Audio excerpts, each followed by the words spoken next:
Okay. So what is this exam? This is from 2019. So it's probably going to be similar to what you'll probably see in terms of your exam on Thursday, I guess. Kind of look over it. I didn't really get a chance to look over it, so kind of gonna be just doing it on the fly. But I mean, it doesn't look too bad. The kind of interesting questions here are number 5. I've actually never seen that one before, but it's really just a question about reactivity. The first one is kind of cool too. The rest are kind of normal questions you'd expect on most other exams. Okay, we'll start. Let's see. So what does this first one say? Provide a synthetic route to each of the following ylids, starting from triphenylphosphine. Which one will be more easy to prepare? Why? Okay, so it's a good thing we went over this on Saturday, right? So ylids, like remember, it was basically your triphenylphosphine, right?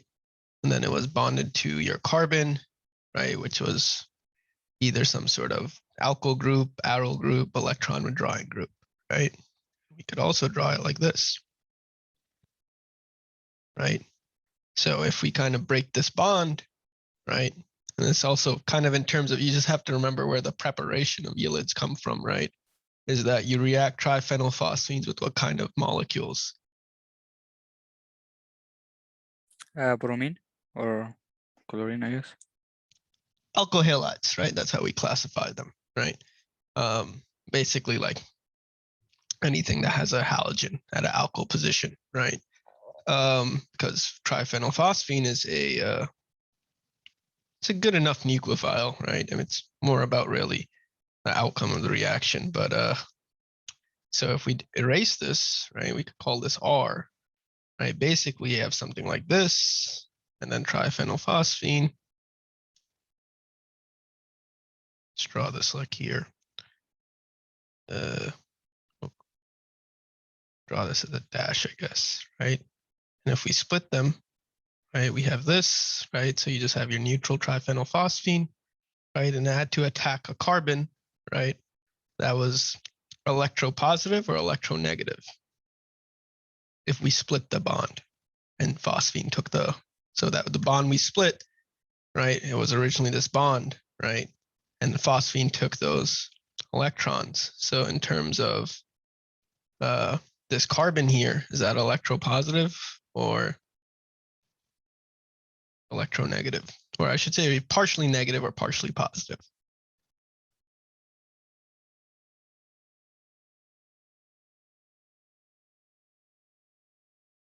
Hint, this is the electrophile. So what does the carbon has to be? The carbon is negative when it's bonded. Originally though, right? If it's an electrophile, it's going to be partially positive, right? And that's what I was saying is this is usually any X group here, right? X is generally Br, Cl, iodides. For the most part, bromines or chlorines, doesn't really matter which one you use. Actually, let me just check in the textbook if they use chlorines, because the issue with chlorine is, it's more of an issue with iodine, is that it's more expensive, but that's not something you have to worry about in your exam. I think any alkyl halide will be good here. So anyways, if we kind of translate to that, the structures here, right? Basically, we're kind of cleaving this bond off, right? And replacing that C double P bond with what bond now? What's on this structure here? That was not on this structure. Well, obviously, if you remember the prep, this should be pretty straightforward, but like, let's say you forgot it, how you can work backwards, right? If we had a C double P bond, right? No, we're not talking about the reaction. We're talking about preparing the yilid, right? So that's what this question is asking. It's not actually giving you a Wittig reaction, right? The will be the ring, I guess, with the methyl group. Well, the ring is the R group, right? It's basically we're replacing the C double P with the CX, right? So the starting material, right, is going to look something like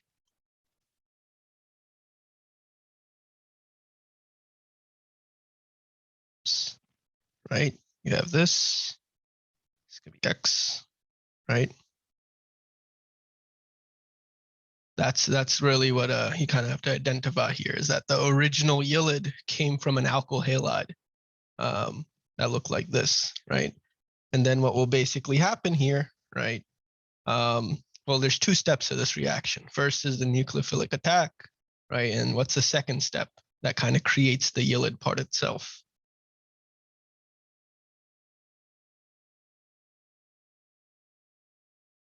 Anyone remember? Meanwhile, let me just see.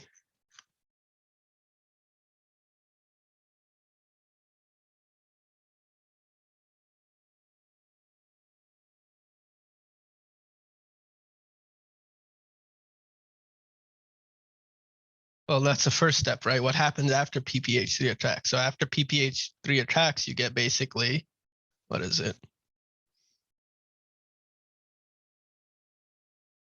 PH3 there, right? What creates the double bond here? Deprotonation, right? And that's with the base, right? That's where the butyl lithium comes into play, right? So in this case, whatever, we'll just use chlorine, right?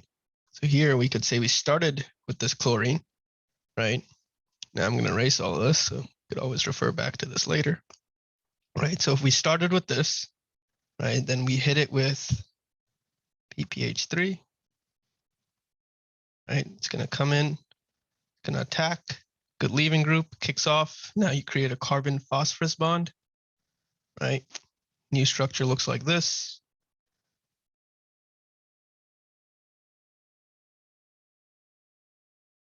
Right? It's technically, this should have a positive charge at this point. Next step, right? We could take a hydrogen here, right? This is where the butyl lithium comes in, right? You have what's it? 1, 2, 3, 4. Right? That's butyl lithium, right? It's going to come in, oops, there we go, deprotonates that, creates that, and that's how you get your original yelid, right? Like this, right? And we could draw it in the resonance form, right? That looks like this. The main thing is just remembering it starts with an alkyl halide, right? And that would mean for this one, right? That's what I'm saying in terms of this reaction, all you really have to do is kind of, you could cleave this and replace this with the halogen, right? A single bond to the halogen. That's where that double carbon, like I said, the carbon, this bond originates from a carbon X bond, right? So in the second structure, right, it would just look like the same structure, but the only difference here, right, is you have the terbutyl group instead of an H, right? So I guess we could just use Cl. Doesn't really matter. And then the same thing would happen as we did above, right, in order to form the yelid. So the main thing is understanding really what's happening in the first step, right? What kind of mechanism is it? Is a step, is that nucleophilic attack and loss of leaving group, is it a stepwise mechanism or is it concerted?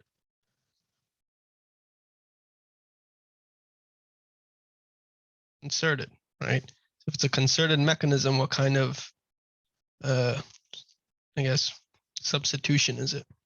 SN1 or SN2? Right, so that's one of the main things to understand, is it all starts. This is why whenever I teach Orgo 1, I said this stuff is going to come back, understanding the basis of reaction mechanisms, right? Because this is just a SN2 type reaction, right? To do that first step, right? And what kind of, what are like the ideal conditions for SN2 type reactions?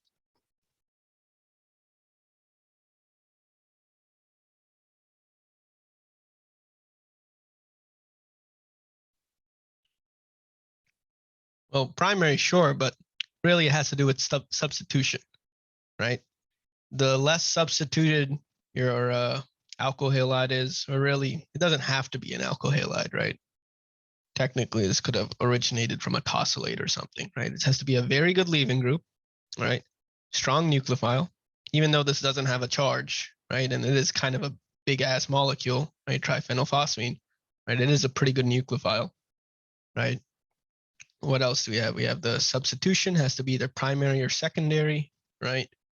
And yeah, that's more or less. Oh yeah, then you could say polar aprotic type solvents too, but the solvent isn't too important here, right? Main thing you're looking at is the substitution, right? So in terms of maybe we kind of draw the H's here,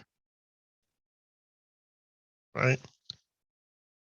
What's the substitution on the carbons for both of these?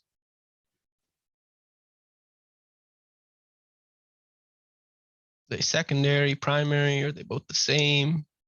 What's the type of substitution is it?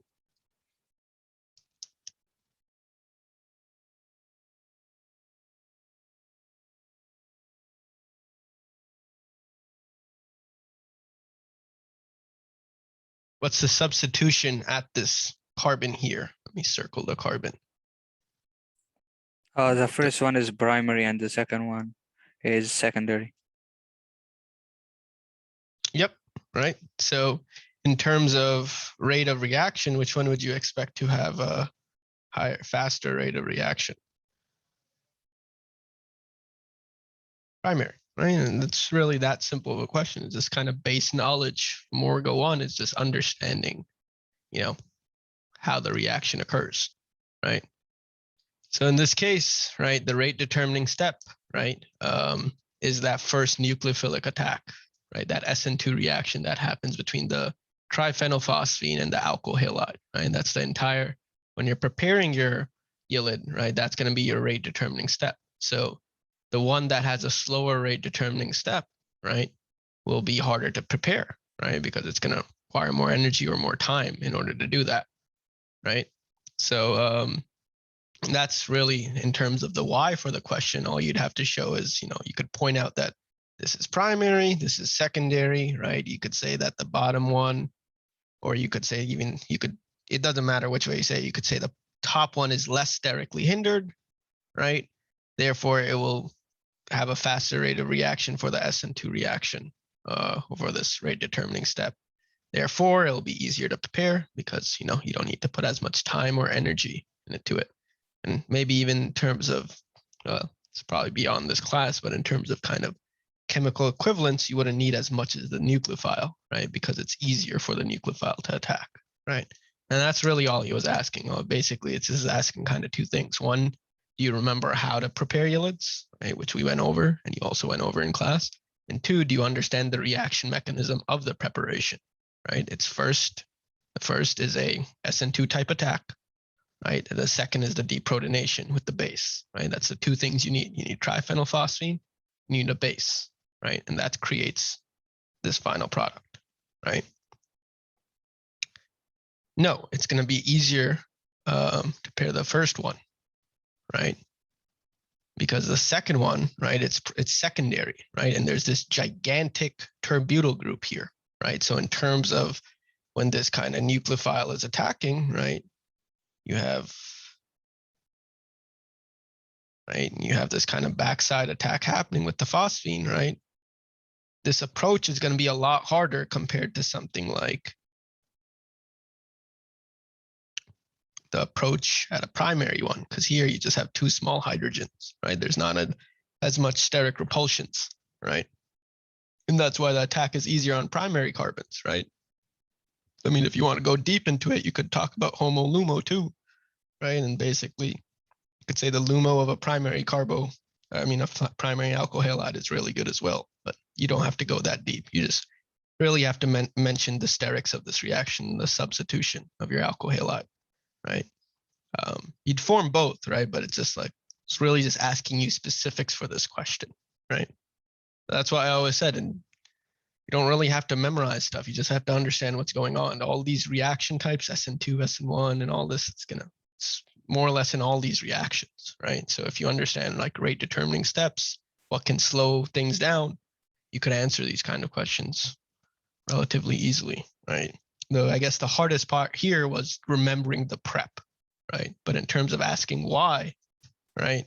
As long as you got the original starting material correctly, right? That's just kind of basic Orgo 1 knowledge, right? So that would really be the answer for your, maybe I'll write it on the side. It's, we'll call that, what is it? Call this A, call this B. And, you know, if you want to write something as A is easier to prep, because it is less sterically hindered, allowing for a faster SN2 reaction with the triphenylphosphine. Write that in white so it's easier to read.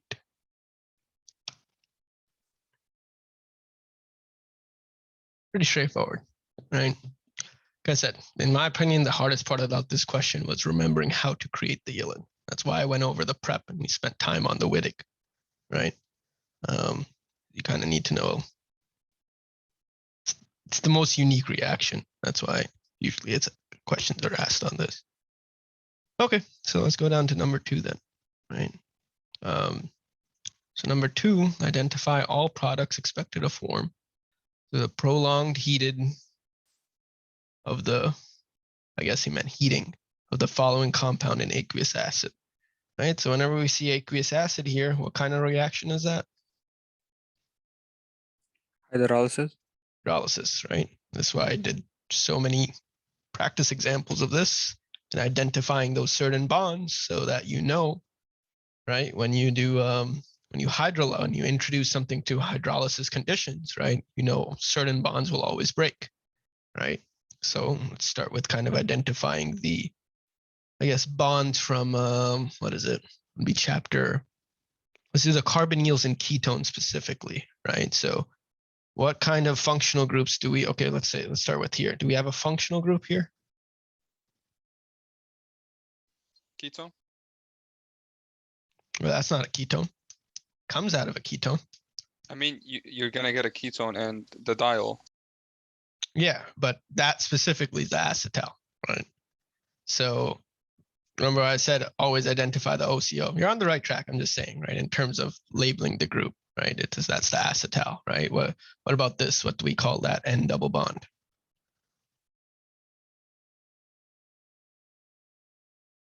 Imine, right?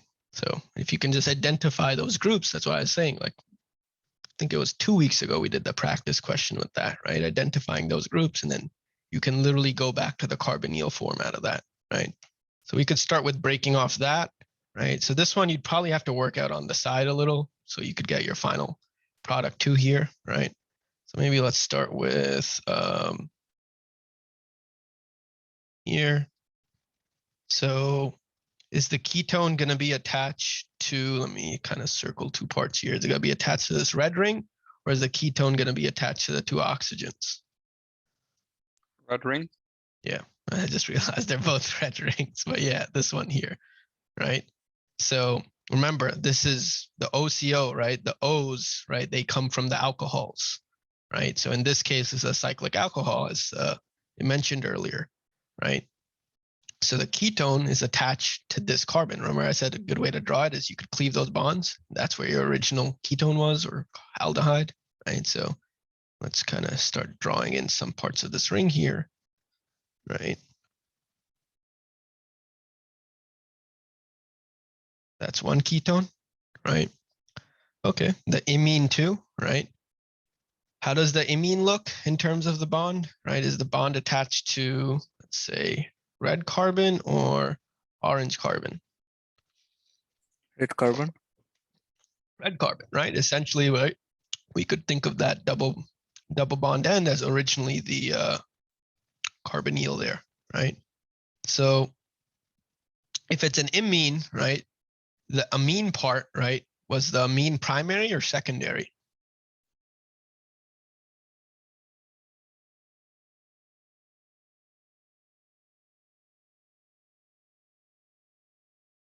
primary, right? So, because remember, primary amines, right? When you react them with carbonyls, they form imines, right? Secondary amines, because they lack that other hydrogen, they form N-amines, right? Because remember when we went over the mechanism, right?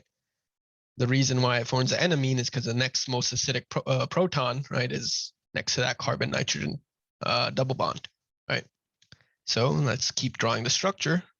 Oops, let's use the same color here. Hopefully we have enough space to fit it here. Should be okay. So this was our carbonyl, right? This is an aldehyde, right? So if you want to always just draw out your bonds too, you can see that more clearly there. That's the aldehyde. And you know what? I'll just leave that there. So now we can keep going down, right? Here, it's going to be the NH2, right? This is a primary amine here. Just make sure you keep your carbon count well, right? So let's say this was 1, 2, 3, right? Make sure I have it right too. 1, 2, 3, and then to carbon 3 is your amine. So maybe I'll write it like this, right? Just make sure to keep track of your like kind of, I guess, skeleton or whatever. Okay, so that deals with the kind of carbonyls or aldehydes that we had here, right? So we had the imine and acetal. What other groups here can get hydrolyzed? In the triple bond carbon, the nitrile group. Nitrile group, right? So that's one of the reactions of nitriles, right? Is when you hydrolyze a nitrile, what do you get? Carboxylic acid. Carboxylic acid, right? I don't know if we went over that specifically yesterday or Saturday. I don't know if we covered that in one of the reactions, right? But it's one of the reactions of a nitrile, right? There's two ways you could get a carboxylic acid through there's acid catalyzed hydrolysis, and what's the other way?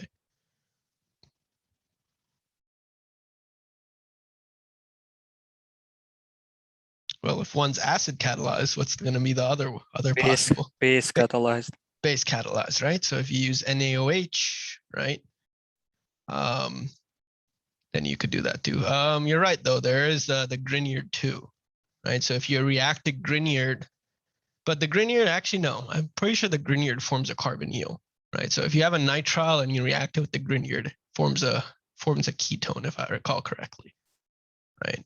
But yeah, in terms of the C triple N, right? So in case you always forgot, you could always just draw out the groups too, right? And maybe that'll help you remind you, right? Okay, if I introduce this to hydrolysis conditions, essentially what's happening here is that you're going to be adding water to this molecule and you're going to be hydrolyzing it. So think about it as kind of increasing bonds to oxygens, right? And then in terms of the final output, right, it will be a carboxylic acid, right? So that's how I remembered a lot of those like reactions of certain functional groups is like, instead of kind of like, you know, I mean, it is partial memorizations, but it's really just kind of think about it logically. You're adding kind of OH, right? So when you have really strong acidic conditions, right, if you could keep adding OH, you're just going to get a carboxylic acid. It's kind of because the thing is, I wouldn't call it an oxidation, right? The main reason being that in terms of oxidation state, it's still the same, right? But it's like, well, I mean, that's why it's called hydrolysis, right? Yeah, it is. So we're gonna change that now. So once again, this is what a lot of people have issues with, right? Is the nitriles, right? The carbon of your nitrile is okay. Actually, let me ask you: is this orange carbon here, or is this red carbon here going to be the carbon of the carboxylic acid? The red one. The red one, right? So never kind of mess that up because people always like cut one carbon less or put one carbon extra, right? The chemistry, right? When you're reacting a nitrile with like doing reactions of nitrile, it's all happening with the carbon of the C triple N, right? Whether it's reacting it with the Grignard or reducing it with LAH or hydrolyzing it, right? It's all at that carbon. So this carbon, right, that was originally here, right, is now going to be OH. Let me start. I'm gonna have to start shrinking this a little here. And here, right? So that's right. You could kind of, if you want to easily kind of do it, you could just erase the triple bond N and make a bond to OH, make a double bond to O, right? So you got your carboxylic acid. I'm just going to redraw it, make it a little nicer looking like this, right? So that's another hydrolysis. And the ester one should be pretty straightforward. I think we did actually manage to cover that on Saturday, right? Whenever you hydrolyze an ester, right, it just goes back to its original carboxylic acid, right? Because when you introduce a carboxylic acid to an alcohol, what do you get?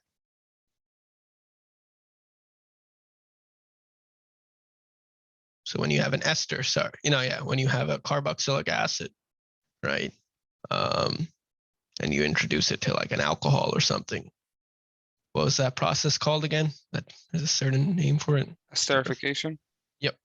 Right. Fischer esterification. Right. So when you combine it with something with the RO group, right, you're creating the ester, right? And then it's kind of reversible, right? Is if you only have strongly aqueous acidic conditions, right, you're just going to go back to the carboxylic acid, right? So the last group here that can get hydrolyzed, right, is this one. And then that goes back to OH. And then I guess you could say the kind of side products. I mean, I don't know if I guess he did say identify all products. So I guess what would be on the side here, this would be NH3 here, technically. Here we have our diol. That's how the cyclic one formed. And then here, what did we have? You had OME, so it'd be MEOA, methanol, right? Because that's what's released there in terms of when you hydrolyze what's it called, nitrile, right? Let me see if I could point you to the specific page where that reaction is. There you go. It's mechanism 20.14, right?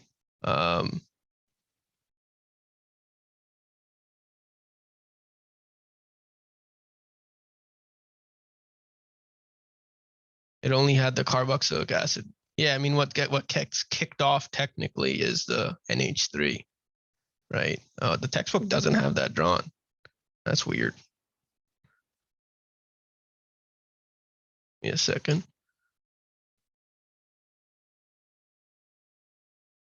So it has the NH2. Oh, okay, I know what it did. So yeah, for some reason the textbook stops at the amide, right? But when you have an excess amount, that's why he also said heat here too, right? So technically, I guess it should be the quaternary ammonium salt. Really, that's what it should be, because under acidic conditions, you're not going to really have ammonia. You're going to have a protonated version of ammonia, so ammonium, right? That's what it really should be. I don't think he'll take off points if you roll NH3 or NH4. You actually see what he did in his key. And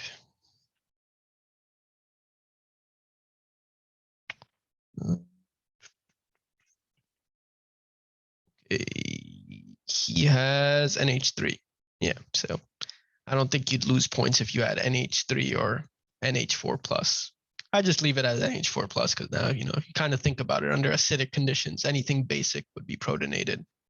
But the rest he all had there too. So he had the diol NHOME. I mean, MEOH, he wrote it HOME. Yeah, let me maybe make that a little clear.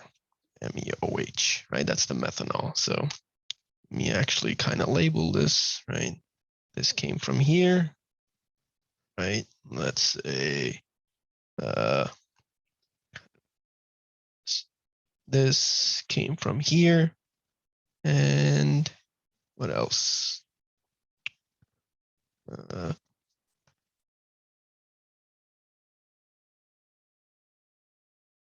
Came here, right? And then that one was internal anyways, right? But that's where all your kind of side products came. So I guess also, yeah, in the answer key, he has the side products, right? So that's why it said all products, right? So in this case, you'd have to draw side products, right? But in case you're not clear where that NH3 came from, right? So the 20.14 only goes up to the amide. But then if you go up to, what is it? So it's a combination, right? So this hydrolysis here, use a different color. Running out of colors here, right? Is 20.14, and then it's followed by 20.11, right? Because yeah, the mechanism for 20.14 stops at the amide, right? And then the rest of the mechanism, right, is when you have enough heat or enough energy and still enough acid, right? Then the amide gets hydrolyzed, right? And then NH3 gets released, and it makes NH4 plus technically. Right, so that would be the full mechanism if you want to look that up, or how that nitrile group turns into the carboxylic acid, right? Really, I mean, to make this clear, right? And he has it written. That's why I'm saying read the questions too, right? Because he has it written here, right? You could kind of think of this as this, like with the delta sign underneath, right? Or like that just means heat, right? So it's heated hydrolysis. So like you're basically going to the final most product you could get, right? Okay. So yeah, that was just really just one giant molecule with a bunch of basically groups that could get hydrolyzed. All right, move on down. All of the following carbonyl compounds can hydrolyze in the presence of sodium hydroxide. Okay. Number these compounds in order of increasing reactivity towards hydrolysis. Okay. So what kind of hydrolysis is this now?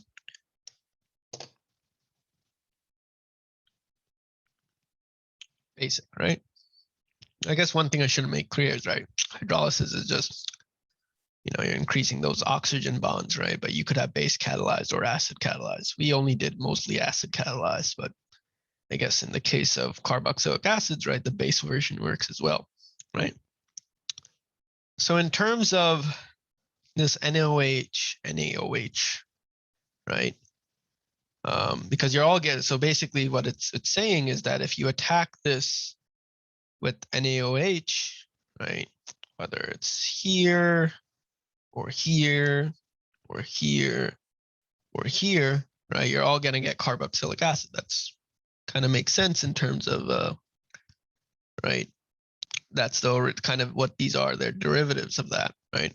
So what's the function of the OH minus here? What's its role? Nucleophile. Nucleophile, right? So what does that make all the carbonyls? Electrophilic. Electrophilic, right? So really when it's really asking you in terms of reactivity here is which one is the most electrophilic, right? It's just kind of, you have to kind of put it all together, right? Essentially it's asking you to rank these in terms of increasing electrophilicity, right? And that really has to do with the kind of partial positive charge on all the carbons, right? I mean, you could think about it two ways. I like thinking about it in terms of the partial positive charge on the carbon, right? The other way you could think about it is in terms of pi donation, right? I don't know. I think usually this goes for pi donation, but both should be acceptable answers, right? So what you could really think about here, right, is first, right, you have a Cl here, right? So Cl, right, does not donate its electrons in here, right? It's very electronegative, right? So in terms of a dipole, right, you would have,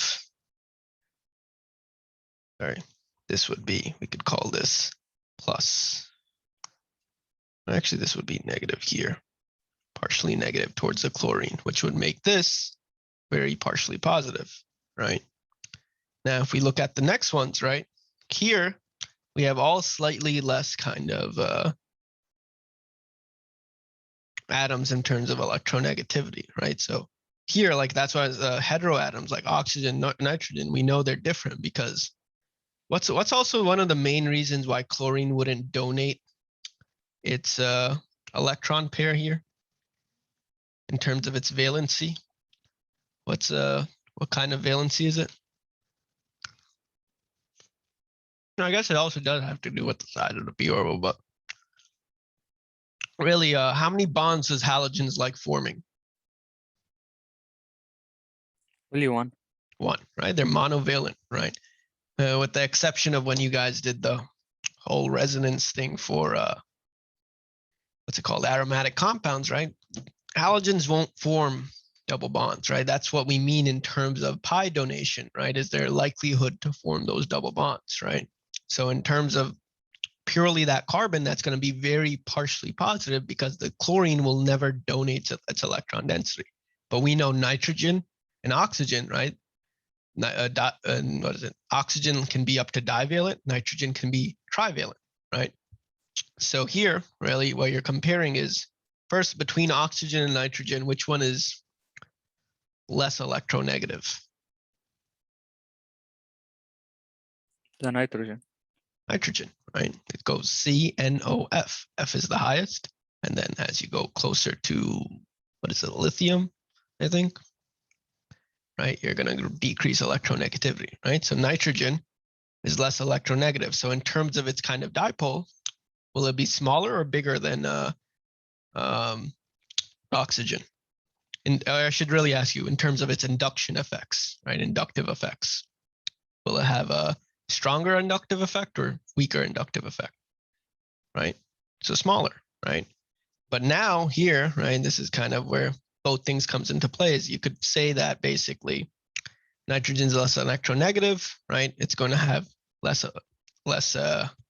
inductive effects, right? But it's a very good pi donor because now here, right, it's more willing to form a double bond with carbon than oxygen is, right? Because that carbon nitrogen bond, right, is less polar, right? So you could show that.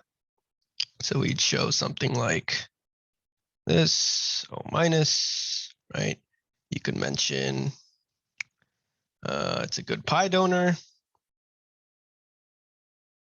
or you could say it's better than oxygen, right? You could also say less polar CN bond, right? I don't know. There's probably a few more other things you could say, but that's probably more than enough for your explanation, right? So here at this point, we basically already ranked two things, right? So remember, least reactive is 1, most reactive is 4, right? So between the nitrogen, or I should say the amide and the chlorine, right? Which one is going to be 1? Nitrogen. Nitrogen, right? I mean, yeah, you could. That's the thing is why he wants you to explain this, because I think in the textbook they give you like a little chart that you probably already know by now, right? That acyl chlorides are the most reactive, then anhydrides, then esters, then amides, right?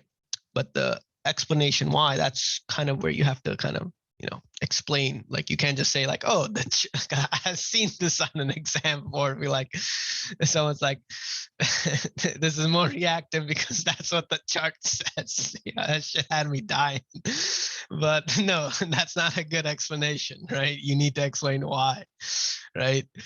And the why has to do with the electron movements and the polarities and the bonds and inductive effects, right? So we could say this is 1 because it's a great pi donor. The bond between carbon and nitrogen is less polar than all of them, right? Which would mean that basically this resonance form is more likely to form, right? And you could probably show the resonance form too, right? And then you could say last thing here, right? What is it? This will be 4 because this is the most electronegative, right? Its inductive effect, right? Maybe I'll write this down so you don't have to refer back to the recording every time, right? Very electronegative, right? Great inductive effect. Makes carbon very partially positive, right? Could say that. That'll probably be enough, right? And then really what it comes down to is being able to pick between the ester and anhydride. And we already know, right, based on what I said earlier, right? You could see the leaving group method too. So I could go over that afterwards, right? If we broke these off in terms of leaving groups, right? You could assess the basicity of the leaving group. That should be an okay way to do it, I think. I can go over that afterwards. I always like thinking about it in terms of the kind of electronics, right? Because that's when you think about nucleophiles and electrophile. That usually has to do with the kind of where the electron density is, right? But leaving groups make sense too, right? Because they have to leave, right?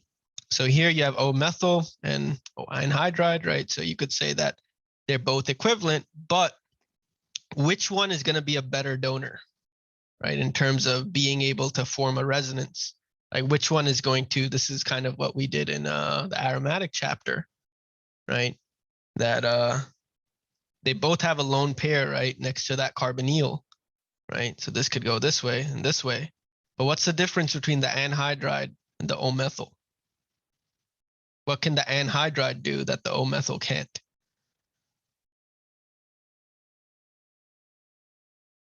I mean, in the anhydride, it can donate both ways. Exactly, right? So it has resonance going both ways. So in terms of its donation ability, it's going to be less than an ester, which means that this carbon, right, is going to have less electron density, and therefore will it be more electrophilic or nucleophilic?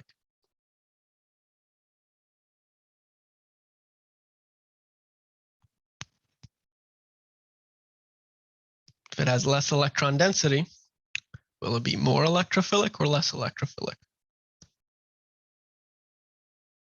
Talking about electrophilicity, right? Because these are all electrophiles. So if something's electron poor, it's a good electrophile, right?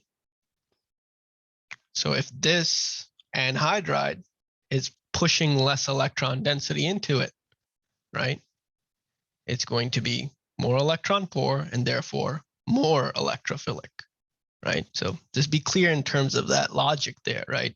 Is electrophiles are electron poor. So if they don't have electron density, they're much better electrophiles, right? Are we good on that logic though, right? That this can basically go both ways. So in terms of its donation ability, right? Worse pi donor than OME, right? Conjugation both ways, right? So in terms of the partial positive character, this will have more partial positive character, right? Because the electron pair isn't stabilizing it as well as the O-methyl, which can only go into the carbonyl, right? So is the anhydride going to be 2 or 3? 3, right? It's the second most electrophilic, and this is 2, right? And then somebody, I think it was Hamad, mentioned earlier in terms of the leaving group thing, you could probably do that too, right? If we broke these off in leaving groups, right? We have this, right? We have OME, right? We have NME2, and we have Cl minus, right? Oh, forgot the minus charge here. So Cl minus right off the bat, it's a weak base. Doesn't really ever act as a base. I mean, unless you're in very highly acidic conditions, but compared to the other one, actually, yeah, no, it wouldn't act as a base, right? Because if it acted as a base, right, you're going to protonate this, right? And it's going to make HCl, which is what kind of acid? Strong or weak? Strong, right? So you're going from low pK to high pK, right? So it's never favored. So it's a weak base, right? So you could say this is weak base, right? Now between the rest of these, you could just use Ario factors, right? Obviously, both the oxygens will stabilize it better than nitrogen, right? So we could say this is a very strong base, right? You could say both these here between less basic than OME. Let me try to make that a little neater for y'all. Less basic than OME. What's the reasoning for why it's less basic? Which Ario factor?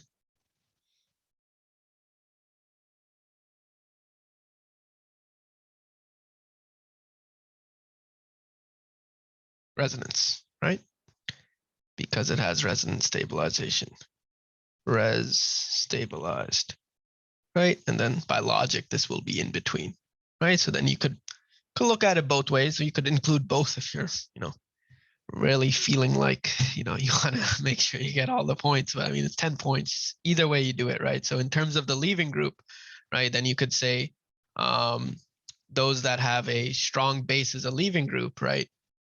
Is it more likely to leave or less likely to leave if it's going to become a strong base? Less likely. Less likely, right? So then you could explain it in terms of that logic too, right? Either one is fine. You could describe it based off electronics, or you could do it based off a reaction where you have that as a leaving group, right? So multiple ways in terms of describing reactivity, right?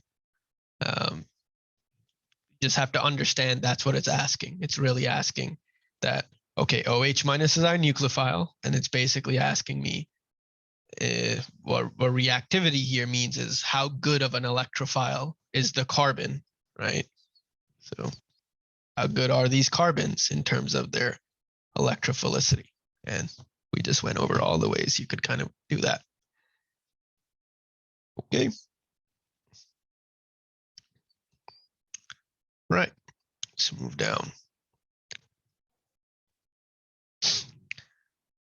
Okay, so what is this? Oh, this is just your general predict the major product of all your reactions. Okay, so NaBH4. What can we represent NaBH4 essentially as? What's it the equivalent of? Na plus and BH4 minus. And specifically, I think Serena said there, H minus, right? This is a delivery agent for H minus. This one's a little tricky. Just make sure you don't do two things here.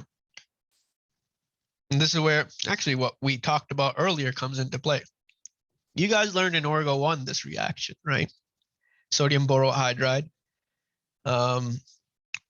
can reduce aldehydes to primary alcohols, right? So right off the bat, hopefully everyone should remember, and this was also technically reviewed in chapter 19, right? That you're going to get an alcohol. Actually, it should look like this. I guess for consistency's sake, I will draw it upwards. But this is where understanding what we talked about earlier, right? No, let me leave that part right now, right? It's a mild reducing agent, as Jancy and Nana said, right? We know LAH that's a powerful reducing agent, right? And this is why being able to reduce certain groups and the reactivity of the carboxylic acid derivatives, right, is important, right? Because NaBH4, you could probably use that to reduce acyl chlorides and acid anhydrides. But esters and amides, they are not reactive enough, because we just went over earlier, right? Is that carbon is not electrophilic enough for it to react with the H minus from NaBH4. So with that logic, you would leave this group untouched, right? You just have to remember reactivity, right? If this was LAH, right? So we'll say this was NaBH4, right? If this was LAH, what would we get as our final product? 2 alcohols. 2 alcohols, right? So maybe I'll just draw that on the side, right? So if we used LAH, then we would get here. So we could draw it like this, right? Then you would get that product, right? Because LAH is strong enough to do that. It's going to do a double. Remember, it does a double addition on an ester, right? It's going to come in, it's going to attach, it's going to kick off, it's going to form an aldehyde, right? And then it's going to do it all over again. I'm pretty sure it works for ketones as well. NaBH4. Well, it depends on the ketone, actually. I'm not sure. Let me see chapter 12. It's probably all in there.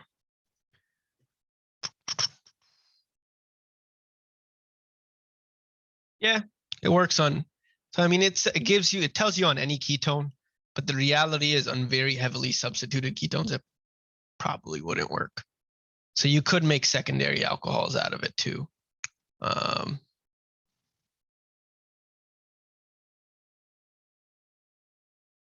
Stick to LAH for the most part if you can. OET with LAH, what happens here is H minus gonna come in, do this, then it's gonna form the bond.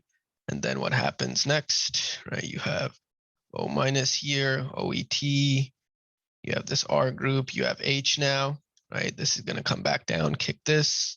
Now you formed your aldehyde here, right?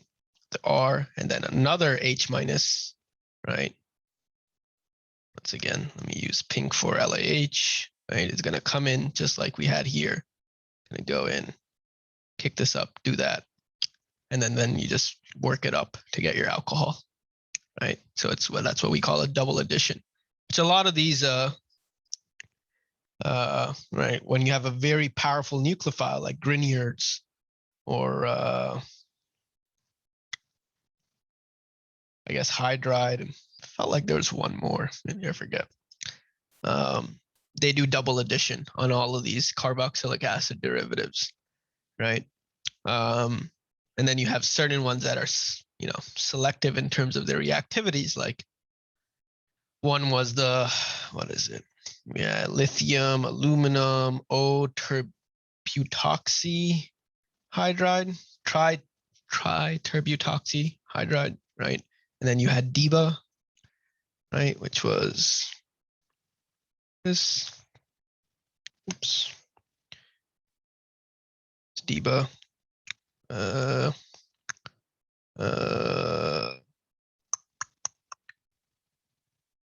Should be it. L minus, I forgot the exact structure. This one is DIBA. I forgot where the charge is, and the other one is, I want to say there's an H here. I think there is. Those are selective hydrides, just like NABH4, right? The top one is if you want to create aldehydes. Or what kind of carboxylic acid derivatives? Anyone remember?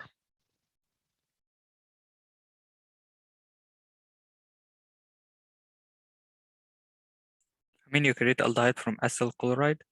Yep. So acyl chlorides. So I guess I'll write it here. Cl and anhydrides, I believe, also work. Right. So it creates aldehydes out of those two. Right. I think DIBA does a full reduction, so that's why they use this one. So create aldehydes. And then this DIBA creates aldehydes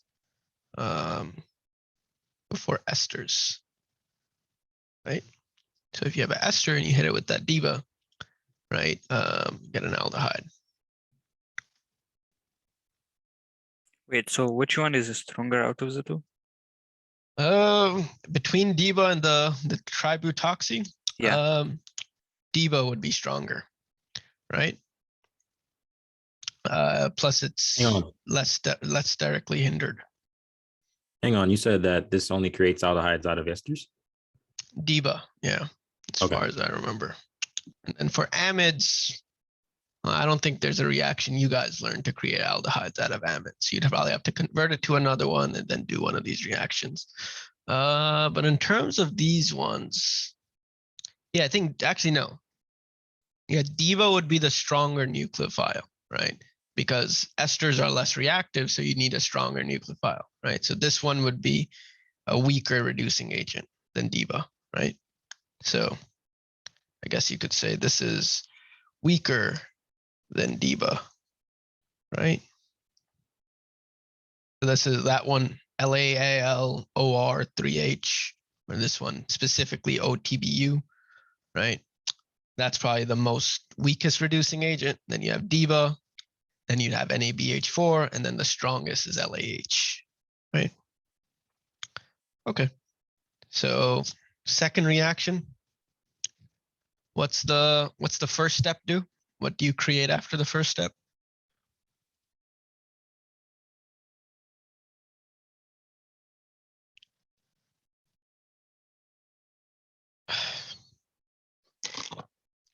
NME?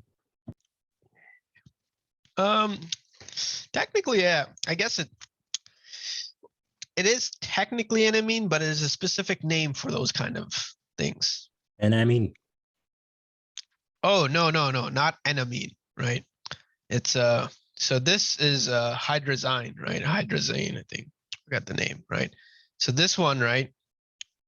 It's technically as an imine-like structure, right? But it's bonded like this, right? What are those called again?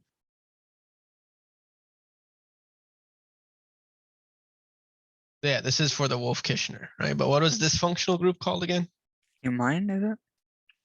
I think people might have forgot. It's a hydrazone. Yep, there you go. Abelgo got it. Right. So yeah, this was a hydrazone, right? So in the first step, right, you create a hydrazone, right, under these conditions, right? So maybe I could write it here. After step one, you will get your hydrazone. So let's draw the full structure here. Right, and then you get this, right, NH2, right? And then the second step, as someone mentioned there, is the Wolff-Kishner reduction, right? Essentially, both these steps together, when you hydrazone formation followed by the Wolff-Kishner reduction, all it's essentially doing, right? Remember I said when you see these two, you could just think of this as completely cleaving a carbonyl or reducing it down to H's, right? So your final product after both the steps will just look like this. That could draw the H's in if you want to. Doesn't really matter. Do we have to write like each step, or he only cares about like the final product of? No, so for this, I just wanted to show the intermediate, but this would be the final answer, right? So it would be basically what he's asking is the major product of the reaction. So the reaction together is step 1 and 2, right? Same thing like in this one below, it would be the product all the way after this H3O plus, right?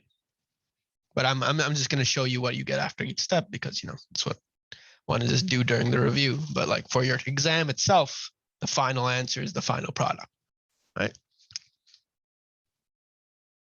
Okay. All right. So here, after step 1, when you have what is it? Sodium metal, right? What do you get when you react it with an alkyl halide? This is from Orgo 1, MGBR. right? So a Grignard, right? So it's an insertion, right? This is specifically, I don't know if he mentioned it. Technically, this kind of process is called an oxidative addition, right? Because the magnesium, the metal is inserting itself between a CX bond, right? So increasing the oxidation state of the carbon technically. Well, actually, no, you would be increasing the oxidation state of the magnesium, right? But essentially, right, so after step 1, you're going to get, what is it? Here, EBR. You know what? Maybe for this question, I'm going to have to write it on the side because I hate being limited by the space here. So we'll call this A, B, C, D, E, F, H, and G, right? So for C here, after step 1, we're going to have that oxidative addition. That is basically an insertion between the carbon halogen bond there, right? So you get MgBr. That's a Grignard reagent, right? So here, the next step, right, is you're just hitting it with CO2. I don't know if he mentioned this in terms of, I mean, he talked about the reaction, but in terms of how you do this in real life, it's literally just dry ice, right? You introduce a Grignard to dry ice, right? You put it in the reaction vessel or whatever, because like it's hard to do it in the gaseous phase, but in the solid phase, right? Do it pretty easily, right? And essentially what it does is the Grignard attacks the carbon in carbon dioxide, right? And then you just get your carboxylic acid because one of the oxygens will technically become O minus, and the last step is just protonation. So really, I guess after the second step, what you really get is so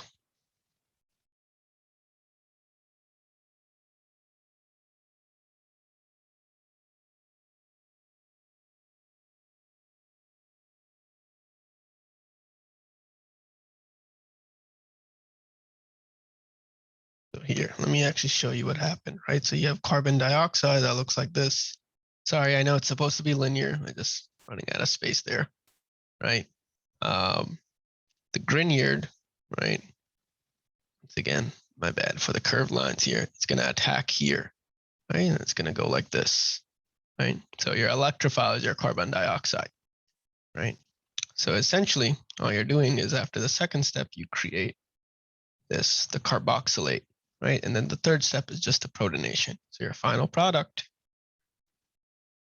is B. Am I missing anything? Oh, okay. That's it. That's the entire process, right? So I guess this is a synthesis of carboxylic acid using a Grignard, right? So in real life, how you do this is once you prepare your Grignard or whatever, you literally just introduce dry ice to it, right? And just let it stir up. It'll be at a very cold temperature, obviously, since you're dealing with dry ice. And then once the reaction has run enough, then you can expose it to air and then quench it with water and you get a carboxylic acid, right? Or, you could just order it online instead of doing that. Well, that comes down to if your lab is funded enough, right? Technically, right, with the H3O plus, I guess technically the alkene, right, could react and form an alcohol, right? You could hydrolyze the alkene here and get this, but I guess he's not really too concerned with that. That was from Organic 1. That's an addition reaction, right? It's a Markovnikov addition of water, right? For what, number 2? Like here? Well, no, those are part of an aromatic ring. Those have too high of a bond energy for it to do that. Question number 2.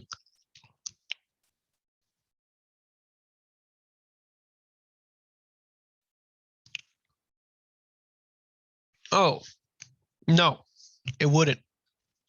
Reason being, what type of group is nitrile? Electron withdrawing or electron donating? Withdrawing. In terms of addition reactions, right? What's the role of the alkene? Is it a nucleophile or electrophile? Right, so you have a electron poor nucleophile here, right? It wouldn't be reactive enough to form an alcohol there. Yeah. But like I said, he's probably not too worried about those alkene Orgo-1 reactions. I mean, if you are, just to, I just wanted to point it out, right? So you could ask him on your exam if you're like overthinking it, but I've always found that overthinking usually leads you to getting wrong stuff, right? So don't do that, right? I have no clue. I want to say it's in Marshak this time. Check your syllabus. I'm pretty sure it's in Marshak this time. I don't know.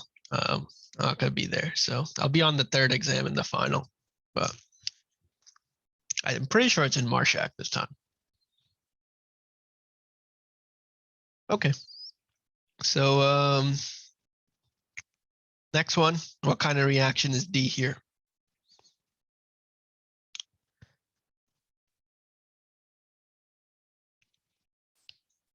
What are we forming in D? We have an alcohol, we have an acyl chloride, right? So we have a carboxylic acid derivative and an alcohol, right? What's the function of pyridine here? Deprotonate. So yeah, so this is whoever just answered, and also in the chat they said ester, right? This is ester formation, right? Pyridine's role here is to deprotonate this to make your phenoxide here, right? Your phenoxide is going to attack here, kick this, gonna come back down, that's gonna go back down, right? And your final product is simply just an ester. So the ester looks like O. I'm just gonna write pH. I don't feel like drawing the rest of it, but yep, that's going to be your final product, right? Okay. All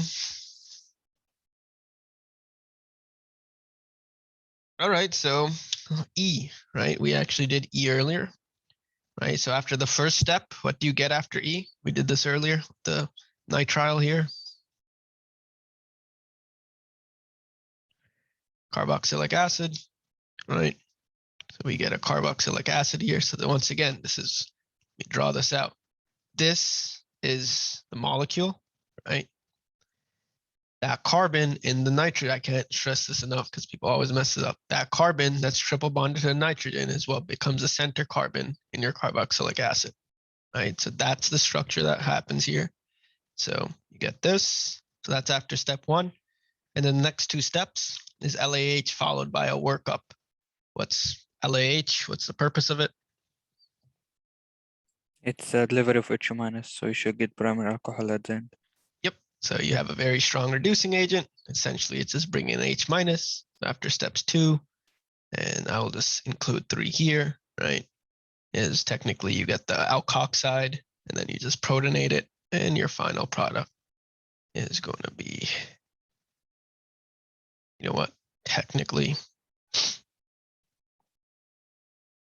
I should draw it like this because the top oxygen is what becomes the alcohol.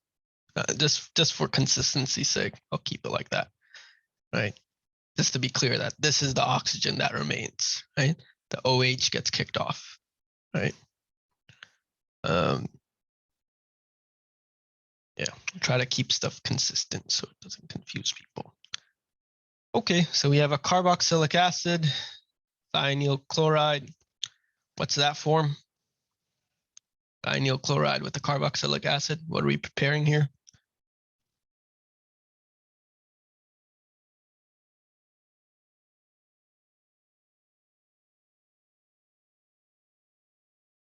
I think this would be thionyl chloride. I believe that's the structure, right? Acid chloride, right? So essentially you're replacing the OH with one of the CLs, and I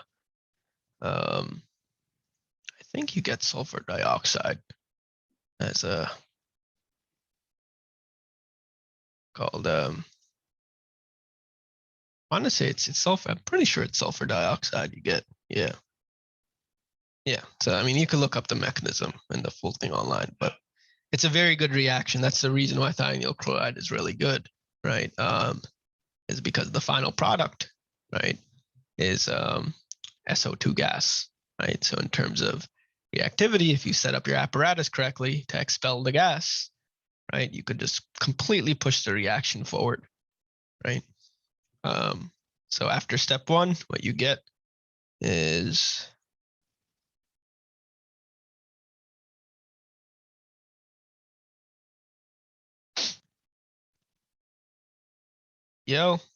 right? And then what's step 2?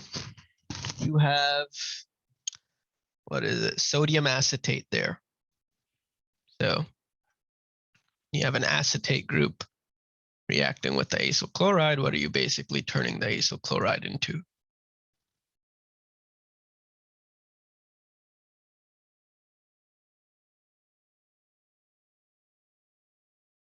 Anhydride, right? Because essentially this is, once again, it's another just nucleophilic attack. This time the nucleophile is your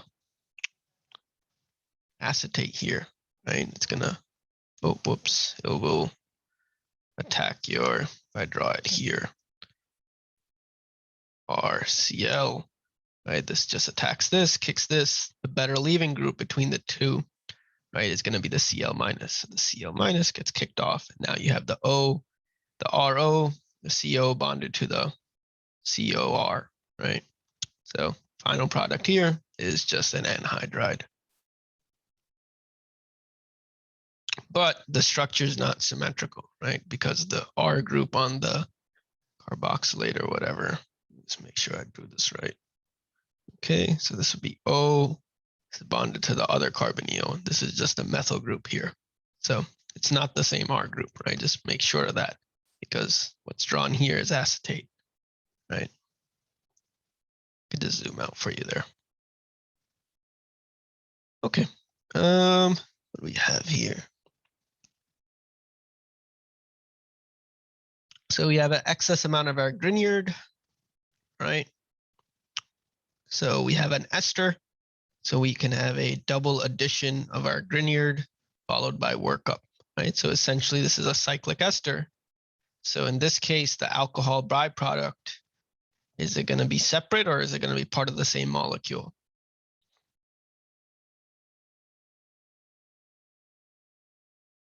same, right? Because essentially what we're doing here is saying this is essentially ME minus, this is kicking in, kicking out, then it's gonna kick this out.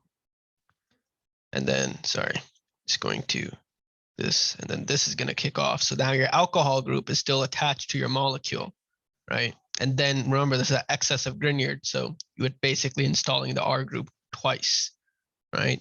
So what you get in your final product here will be this, right? 1 second. Can you actually Minus, break it down into the two additions of the Grignard? what do you mean? Like you were gonna give the final product after step 1, right? But can you do it with like show what it looks like with one addition of Grignard and then with both? It's just gonna be a ketone in between, right? And then the other comes back, right? That's it. Really, all you're gonna have is whatever this R is, and then your ME here, right? And then the R is this, right? This is your R group, right? And then when your Grignard comes in again, now you have 2 methyl groups here. That's it. So wait, let me just make sure. Did I get the right carbons here? See, I almost messed this up. Right, so make sure keep your carbon count good, right? So you have 1, 2, right? So let's maybe draw it this way, I guess. OH, right? So 1, 2 carbons bonded to O, right? So after 1 Grignard, right, it looks like this, where R is that rest of the structure, right? After 2 Grignards, this is your final product where it's quaternary center, so it's a tertiary alcohol, right?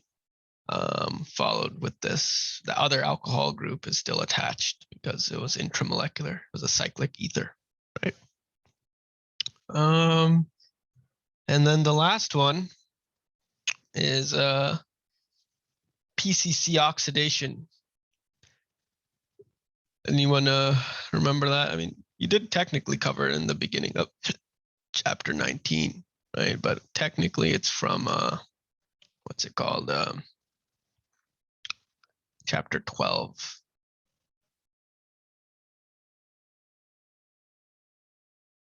What kind of what kind of oxidizing agent is PCC?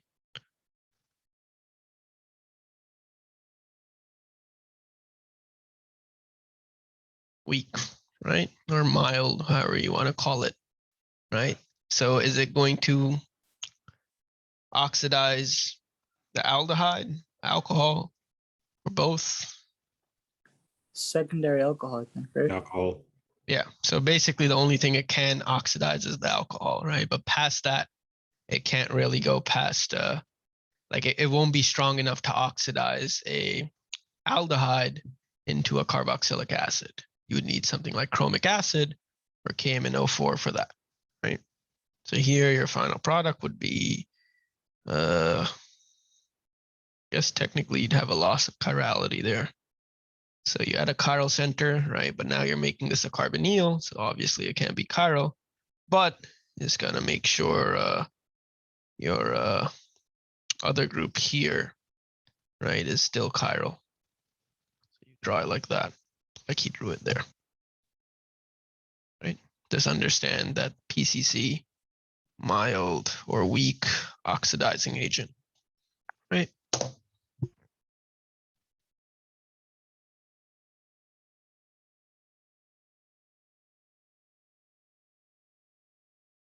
Okay, the energy diagram. What the hell?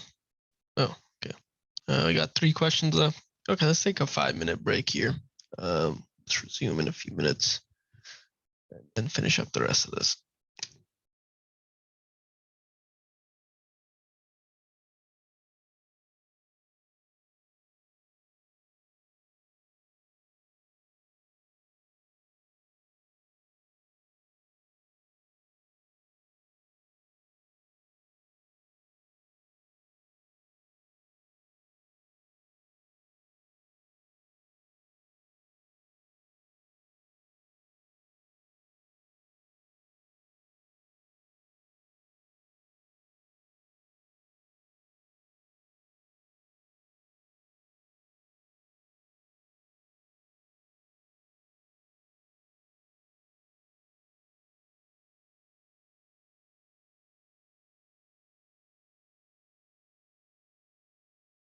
By the way, I think your professor is gonna be in his office tomorrow.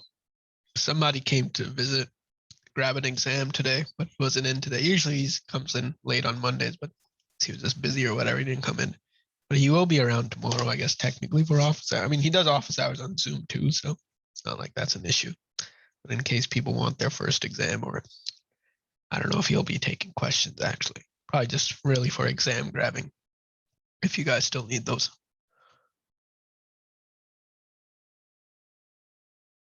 I'm sorry, can you repeat that last part about the tests? No, I'm saying like if you need to pick up your exam one, he'll be in the CDI on campus tomorrow afternoon. Thank you.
Okay, let's keep going.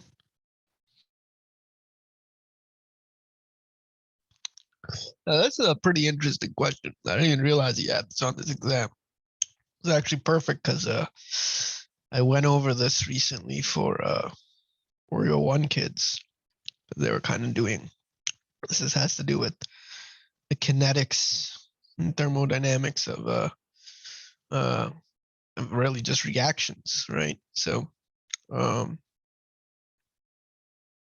yeah, I'm pretty sure there was like a 20-point curve on this exam when somebody back then told me. So yeah, maybe I think it was 20 points. I don't remember. It was kind of crazy. I mean, who knows? Maybe you guys will do better. Maybe it's not as difficult. But no, I mean, I like this question a lot because I mean, these are the questions I would ask. That's why I like his style of questioning because it makes you think about the subject rather than just rely on blatant memorization, right? And if you went over something, it's even more like I was saying, it's better to like. I mean, yeah, it's in terms of Bisco's class, like yeah, reading the textbook helps, but I feel like you can get more or less everything you need from his lectures itself. Right, he does a pretty good job at lecturing, and it's like we were talking about last time. Some people not learn as well online, but in person it's even better, right? But yeah, this really makes you think about kind of what's happening in a reaction, and it's just like not just simple plug A and B together, what happens, right? What's kind of the process behind a reaction, right? This is kind of if you ever want to work in wet chemistry, things you have to think about when you're optimizing reactions. I would assume it's most similar to these ones. That's probably why he put them up. Like the old ones or whatever, they're probably, I mean, back then, I guess, what was it, like 2015, 2014, those exams or whatever, they didn't even have NMR questions on them. So most likely they'll be similar to these exams he posted, the 2018 and 2019 ones, because the curriculum, I don't think changed back then. If I forget. So it's probably gonna be similar to this exam. Or, RS, the 2019 exams. There's two of them, right? Okay, so let's see what it says. Sketch the energy diagram that reflects the processes shown in A and B. Explain the specific changes in the diagram that results when the electrophile is changed from benzoyl chloride. I use this literally every day for like the last 3 months. And ethyl benzoate. That's pretty funny. So anyways, so first thing, let's break down in terms of reactivity, right? Which one of these is more reactive? We went over this in question The acyl chloride one. 2 or 3, but yeah, acyl Anyway. chloride, right? Acyl chloride, right? It's a worse pi donor. It has a better leaving group, right? The Cl minus, right? The OMe, the basic leaving group, right? It's a good pi donor in terms of making it less electrophilic. So in terms of what's the better electrophile, right? This is the better electrophile, right? Good, we could say, electrophilic carbon, induction, and what else? I guess leaving groups. We could think about it in terms of leaving groups too, right?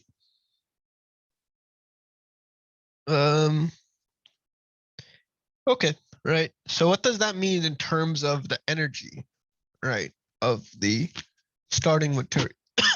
Excuse me. There we go. Right, those who might have had Andia have seen a question similar to this because he usually does energy diagrams as well, right? As in terms of the energy, right? And this is what I always talk about is when things are higher in energy, they're more reactive, right? So is the acyl chloride going to be higher in energy or is the ester going to be higher in energy?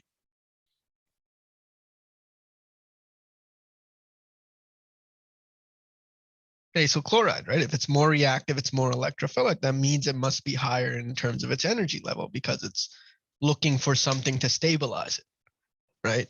So the first thing you could start off, I don't know if these will be big enough, right? Is we could put, I don't know, we could put this in like the middle, I guess. Right, so if that is a set energy level, we'll say this is the reaction coordinate. So we'll say this is for the CO, PHCl, and this is for our ester, right?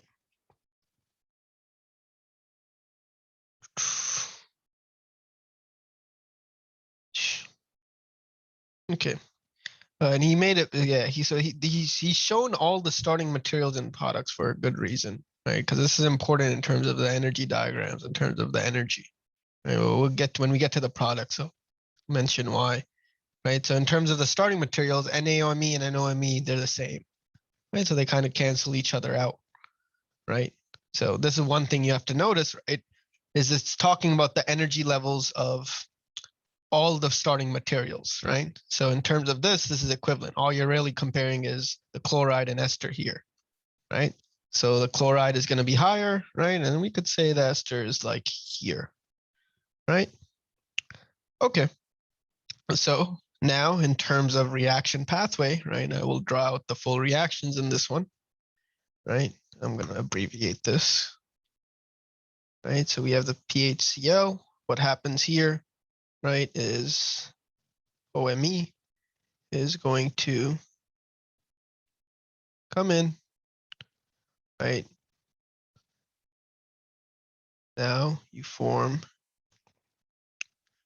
your HOMe Cl, right?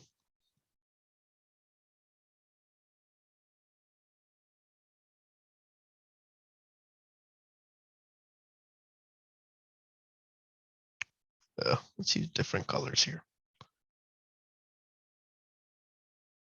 And this is going to go here. This is going to kick off, right? I guess you could say the Na coordinates the Cl counter ion or whatever you want to call it, right? And your final product will now be your ester, methyl ester, and your NaCl, Na plus Cl minus, right? So how many intermediates? Oh, I forgot something here. Minus charge. If the NaOMe was different, then it would be very hard to compare. So if you had different bases or different things to form the ester, then you can't really ask this question because the whole point of this question is relativity, right? You're comparing things that are like close enough to, be basically, this is kind of like a qualitative analysis of this stuff, right? So you wouldn't be asked something like that, right? There's going to be one variable change in each, right? Because then you have to actually measure the kinetics of the reaction to plot out these things. But here we could do it qualitatively because we could assess one thing at a time, right? So how many intermediates does this? So this is the full reaction mechanism. How many intermediates does it have?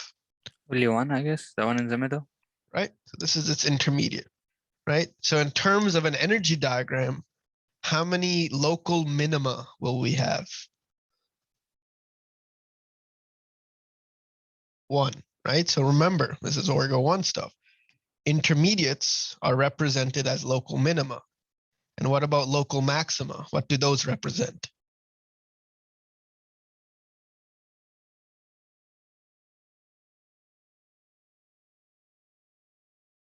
Local maximas represent, if minimas are intermediates, right? Maxima is something you see in an SN2 type reaction, right? What do we call those that kind of 5-member trend? Well, there you go. Transition states, right? So maximas are transition states, minimas are intermediate. So both of these, well, you'll see in the other one. Let's map out the second reaction as well too here, right? We had our, wait, no, it's OET, right? H, OME, when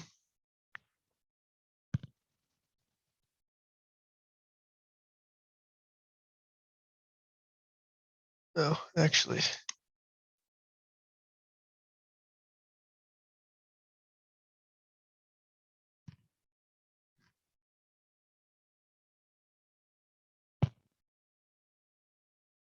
right? Because the final product we had the OME ester, right? So that means the O-ethyl had to be kicked off. Right, so then what we have left is OME, H, and then we have Na plus OET minus, right? Let's maybe write that underneath.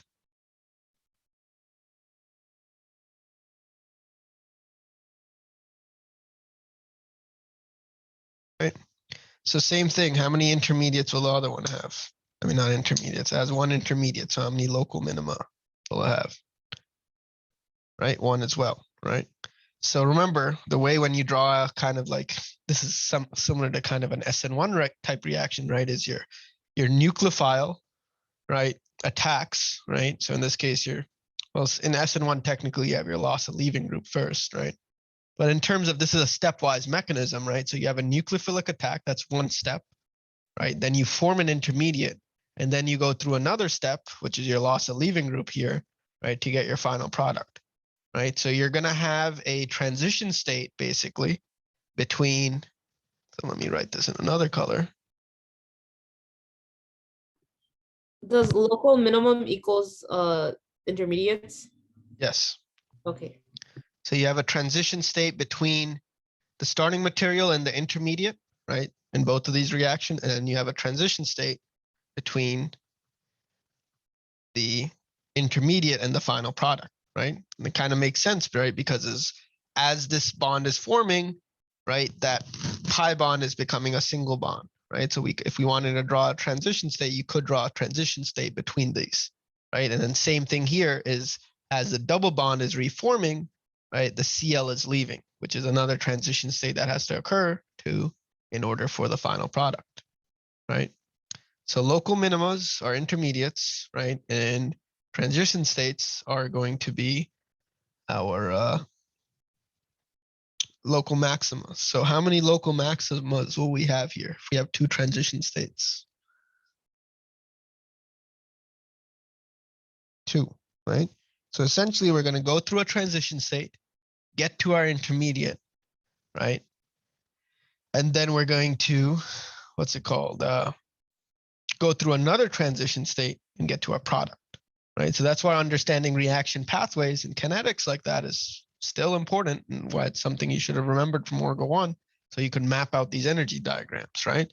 So essentially what we're going to have here is, okay, now we know there's going to be basically something like, let's say if I just drew it in, we're using pink here. So let's say I had this, right? I'm just kind of showing you, right? These are two maximas and two minimas, right? Now, in terms of activation energy, right? So getting from your starting material to your first transition state, which one is going to require more energy? The ester or the acyl chloride?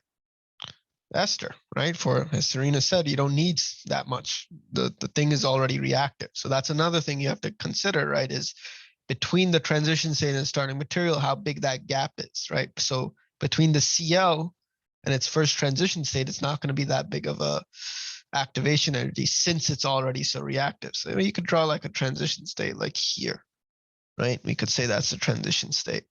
And then I guess we could make the other one relative, right? So let's say this is up here, right? And we could say it's almost around the same energy, maybe slightly less if anything, right? Because it's the ester one, right? So that's our first transition state. Then we get to an intermediate, right? So this is going to get to an intermediate here. So we could say this went somewhere here, right? So that's going to be our local minima, right? And then this will be, just want to kind of make it relative to each other here, trying to line it up. So this would be something like here, right? So this would be a little bit, the intermediate and the second reaction, right, would be a little bit more stable, right? Because our starting material was lower in energy, right? So we'd expect the intermediate to be also slightly lower in energy too, right? So at this point, basically, we've gotten up to the intermediates, right? So we could call this, yeah, I don't really need to call it anything, right? This one is whatever, for sake of simplicity, this is A, this is B, right? So this would be B, this would be A here, right? Now, this comes down to the next step here, right? Is it so basically, once again, this is why drawing the reaction mechanism is important. Is it easier for chlorine to kick off, or is it easier for OET minus to kick off? Chlorine. Chlorine, right? It's an excellent leaving group. This is where thinking about in terms of leaving group comes into play too, right? Cl minus, weak base, great leaving group. OET minus, strong base, bad leaving group, right? So now in terms of the kind of EA between your intermediate and your second transition state, which one so basically between the ester and chloride, which one will have a higher activation energy?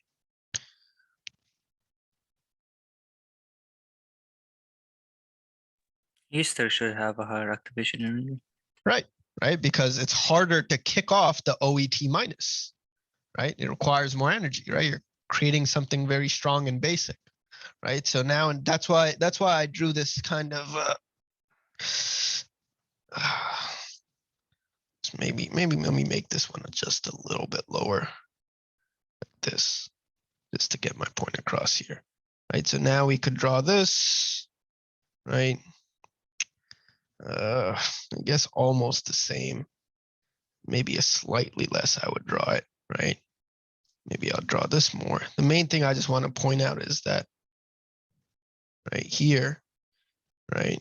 And then here, this would be like a very small amount. So we could draw it like something like this, right? It would be the transition state. So the hill between A and the second transition state is not as big as the hill between the second one, right? Because Cl minus is a better leaving group. Now we have to assess the products, the energy of the products, right? So here, the final product is the same. It's the O-methyl ester, right? But what's different here is the salts, right? So here we just have a basic salt, sodium chloride, good old table salt, right? The other thing is a strong base, right? As we see here, right? They're both in their ionic forms, Na plus Cl minus, Na plus and OET minus, right? Which one is higher in energy, ethoxide or chloride? Oxide. Ethoxide, right? It's a strong base. It's extremely reactive and high in energy. It's looking for a proton or looking for electrophile to react with, right? Cl minus, on the other hand, you need to have very good conditions for it to be a good nucleophile or a good base, right? So in terms of energy, right, we're basically comparing it between the kind of Cl minus and OET minus, right? These kind of cancel each other out. So in terms of the products, right, which one will have a higher energy now?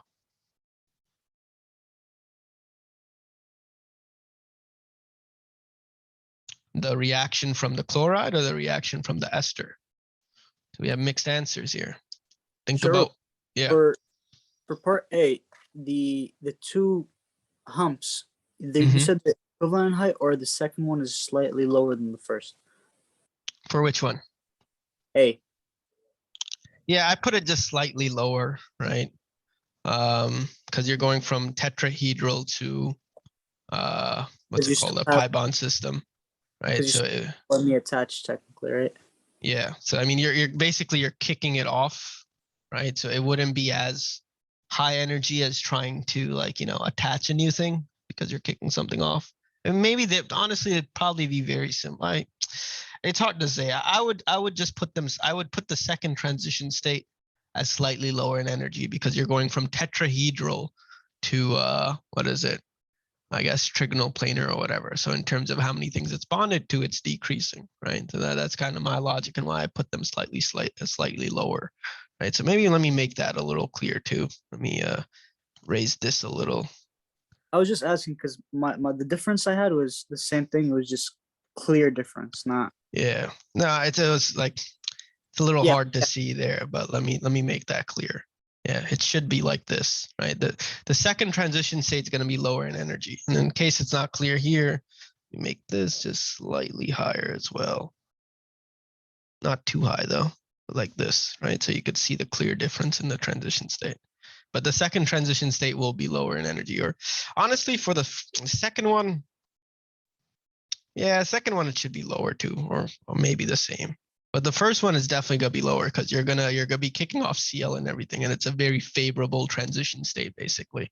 For the second one, the reason I wouldn't put it, I'd put them closer is because what you have here, right, is you're trying to kick off OE minus, so that's going to require a high energy transition state. I'm saying, in terms of whether it's the same or not, maybe ask Professor Biscoe specifically. That's kind of the logic I was using here. Let me try to fix these to make these look a little neater. Yeah. So like I put the first one just slightly here. I mean, they're very similar in energy, but the first one, there's definitely going to be energy gap. And that's purely because it's a good leaving group. So this transition state's very favorable. Right here, right, it requires a lot of energy, which is why it's similar, but I'd still put it slightly less. We can't see your mouse, so when you're like saying right here, can you like use something to identify it? You guys can't see that little thing. I guess I can only see it on my screen. It's like a little cursor thing. Oh well. But the second transition state's what I'm talking about. I'm gonna draw in the line so it's easier to see. So anyways, in terms of the products, like what we said earlier, right, is that as Abigail said, right, if OET minus, right, is our stronger base, right, and the other two products, the esters, are similar in energy, right, that would mean that the products in total in energy are going to be higher for the ester reaction, right, because we have a strong base forming at the end. So in terms of the energy levels of the products, right, the ester should have a higher energy level. So we could put it at something like, honestly, this is like so similar. I'd honestly just put it like maybe here, put it slightly more. The only reason I'd put it slightly more is because OET is a little bit more reactive. They're probably almost similar, to be honest, because you have a base in an ester and you have a base in an ester, right? I don't think he would take off too much points. It's like slight difference. Like the main thing is understanding two transition states intermediate that the here, now let's draw in all the lines. So here, right, this could be, I guess, if this was here, we could put this, you know what, let's put it even closer to the bottom just to make it very clear. Now, if I draw in the lines here,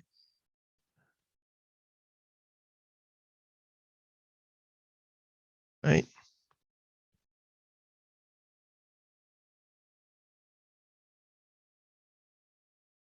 I don't know how similar it is to what he did on his key, but I would assume it's close enough, right? The main thing here, right, is that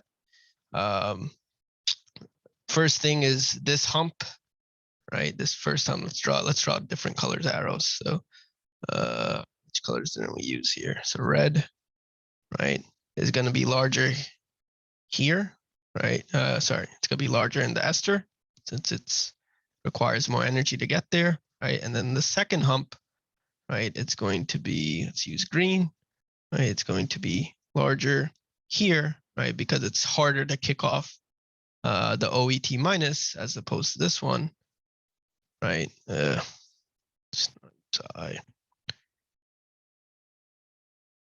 Right, so it's larger for the ester because it's harder to kick off OET minus since it's a strong base, right? And also if you look at it here too, right, it's just like, wouldn't this rather just want to kick off OE minus instead, right? It's technically smaller too, right? So it's just very hard to do that basically, right? So that's the kind of main thing he's probably looking for is first, the humps. They're called minimas and maximas, but yeah, we could call them humps, right?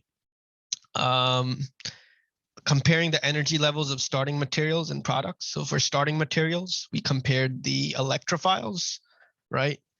Because the nucleophile was the same. And then for the products, what we compared was the salts, right? Because the final product was the same. It was the same OME ester, right? So all you're really comparing is Cl minus versus OET minus, right? So we have that and that. We have two transition states in energy, and then understanding that basically the EA for the ester is going to be much larger, right? And it's also going to be much larger for the second transition state as well, right? And then it's basically going to be smaller in both of the Cl ones. And I would assume this is probably similar to what he had. Maybe there's slight differences. Maybe, you know, this is the same energy or I don't know. But this should be good enough to get you, I think, most of the points. Probably all of them. You can't really say if they're going to be the same energy or not without doing kind of kinetic stuff, right? Real quick. You The actually reason why see there's two maxima is because we have two transition states for each reaction, right? One for the intermediate and then one for the product. Yeah, so you're going, so remember, a transition state is whenever you're going between any either direct from starting material to product or any starting material to intermediate, right? So you go from your starting material, it goes through a transition state, turns into your first intermediate, right? That's the minima, right? So it goes through a maxima, that maxima is the transition state, then the minima is the intermediate. Then the intermediate, if it does any further reaction, if it's not your final product, right? It goes through another transition state, right? And then gets to your final product. Gotcha. Right. So let me actually see what he had in terms of his. So, okay, very similar. He just put the energy levels the same for the second one. So he kind of had these as the same energy levels, the one I put in the green arrow at. And then he put the energy levels for the products as more or less the same as well. Which makes sense because essentially the bottom one is an equilibrium reaction, right? You're basically switching between the OME and OET, right? So it's hard to do that reaction because they're kind of very similar in energy. So that makes sense why you put them at the same energy, but I don't know if you'd lose a lot of points if you did it slightly higher, slightly lower. As long as they're close enough, I think it's fine. Because that's the logic I used here was that why the products are slightly more is because I would say that ethoxide is just slightly more basic than methoxide, right? But I mean, then you could also say methoxide's more nucleophilic. So, okay, it makes sense why you put them same, right? It's kind of hard to determine. But I think if it's not like something like this, right? If it's not like high, if it's within basically like, similar region, right? I think you'll be fine, right? And I guess it depends on the question too, right? In this specific question, right? That's the kind of reactions you're given. But the main thing is breaking down first starting material, judging its energy levels, right? That's based off electrophilicity in this case, right? Maybe it'll be nucleophilicity in another case, right? Next thing is drawing the actual energy diagram, right? How many transition states you have, how many intermediates you have, right? Stepwise reactions that require 2 steps are going to go through 2 transition states and 1 intermediate, right? Then the EAs for each transition state, right? The thing that is less reactive requires more activation energy, right? Those are the red bars here, right? And then for the second one, same thing as if the final product, right, is higher in energy, right? It's going to require more energy to get there, right? So the green bar here is also bigger, right? So the red and green bars are bigger in the ester reaction compared to the red and green bars here in the chloride reaction, right?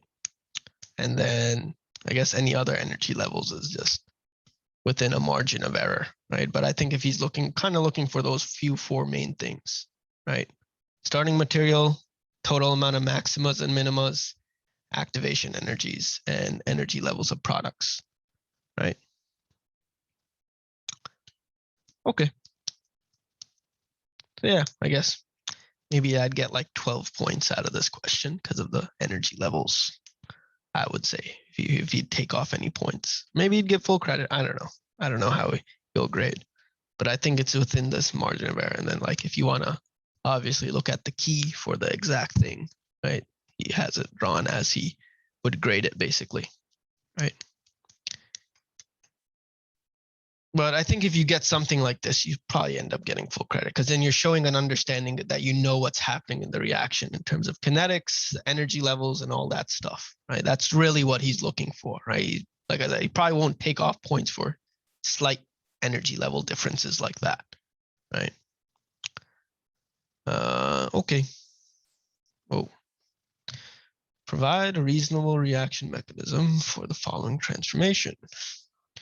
Okay. So let's see what we have here. Okay, so first we have this formaldehyde. This formaldehyde, or no, this is acetaldehyde. Acetaldehyde, however you want to pronounce it, right? So that's a byproduct that came off somewhere, right? We also have this quaternary center, right? And if you notice, right, you have a quaternary center very similar to that, right? Now, what else is kind of missing here, right, is if you had this, you had hydrolysis, right? What we have here at the blue carbon, right, is an acetal group, right? And if we were to draw the carbonyl here, right, we have, this is H, CH3 are the groups. That's our byproduct. So now, like, that's what you have to play around with before you just start going into the mechanism, see what happened, right? So most likely we could start off by saying we hydrolyze the acetal, right? So I guess we could start off with that, right? And then we're gonna basically, if you notice kind of in this final product here, is you have a 6-membered cyclic ester, right? So that's most likely what happened here, right?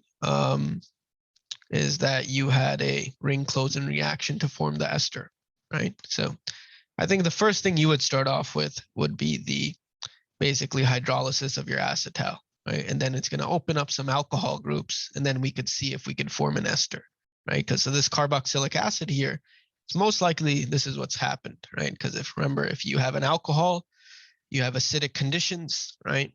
Alcohol reacts with the carboxylic acid, right? And it's going to form an ester. In this case, it's all intramolecular. That's what I'm saying. Usually these questions, these mechanisms are just acid catalyzed reactions. You just kind of have to see what changed, and then the electron flow is pretty straightforward. So let's get started, right? We could, you know what? I'm going to copy the structure and just draw it all on the side, so I could just draw it without having to worry about space and all that. So let's do it. One second, let me go get a blank version of this. Okay, so it's here. Let's just use white.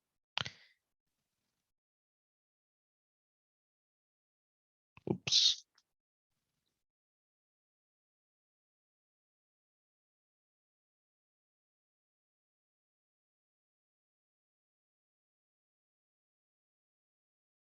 Okay, and then I'm just going to draw the products here. H3O plus.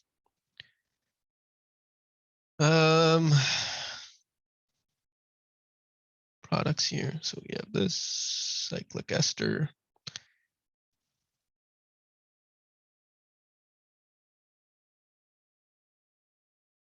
OH, Me, and then your acetaldehyde. Okay. All right, so I guess I'll draw the full mechanism. Provide a reasonable mechanism, reaction mechanism showing all electron flow. Do you guys want to see all the protonations? Like the arrows, I guess. I'm asking you guys, otherwise I will just write the squiggly H. Okay, well, here we go.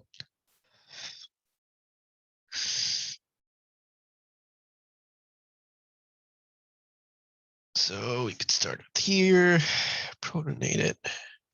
This goes here.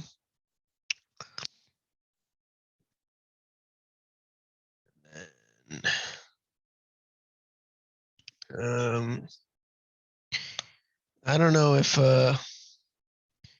what's it called? If he wants equilibrium, because technically this is an equilibrium. I don't know if he wants equilibrium arrows or not.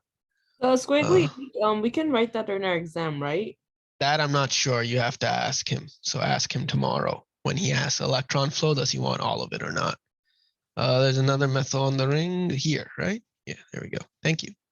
Am I missing carbons? Nope. Okay, let's keep going. So now we have this plus, right? So now what happens next, right? Is you're going to have, oops, water is going to come in, right? Well, Can't this oxygen attacks and then just I mean, I would do the oxygen attack.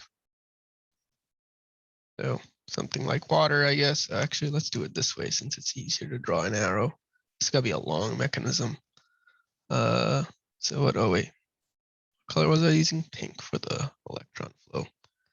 So OH2 gonna come in, attack, gonna break this. Whoops. Right now you have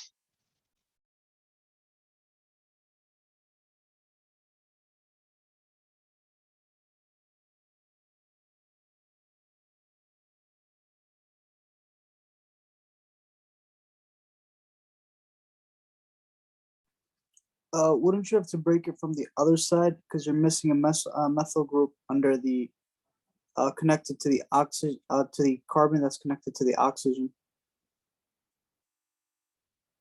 what do you mean? So right here, the one that connects to the chain, Mm-hmm. you're missing a methyl there. Oh, you mean here? Yes, and I attacked because of the outlook for the final product. I Mhm. attacked the O nearer to the methyl. You mean like you started off with this protonation or something? Yes. It doesn't matter because the first thing we're going to form is this kind of diol thing here, right? So it doesn't matter whether you start with here or there, right? Because the main outcome of this first few steps we're going to do is forming that acetaldehyde, right? So here, I'll show you what I mean in a few steps, right? Let's get to it. So actually, I got to draw these properly, I guess. So now we have oxygen, this, oxygen OH. When did that left oxygen get another H? I thought it just got the electrons. This is the water that attacked. Oh, never mind. Sorry. Yeah, that's the water that attacked. Okay, let me just make sure I keep the structure right. Okay, so then we have this, right? Right, gotta keep showing all the electrons here. So technically you're going to have, I guess you could just say water, whatever.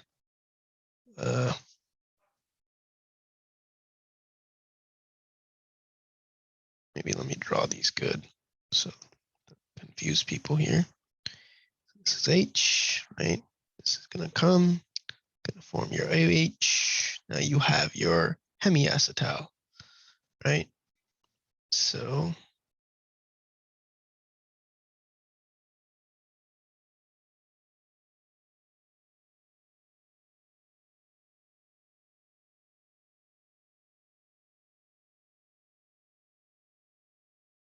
all right. Now, once again, we still have the hemiacetal, so we're going to hydrolyze that again. Now we could protonate the other one. Well, we're going to be going in a zigzag here. That's okay. Right. So OH. I miss a plus charge in the first thing. Make sure I have that here. Don't miss those kind of stuff. Okay. Right. So now this one, right? Because once again, we're basically trying to break this up to form that first acetaldehyde byproduct, right? That's really what we're going to start off with before we do the cyclization. So now this goes here. Now, I mean, I probably should have showed this in the first one, right? Please don't make this mistake on your exam, right? Don't do this, right? That's not a protonation arrow, right? Remember, tail of the arrow, electrons to where there's no electrons, right? Kind of golden rule of mechanisms there. Okay, so now we keep going. Now we have another protonated one there.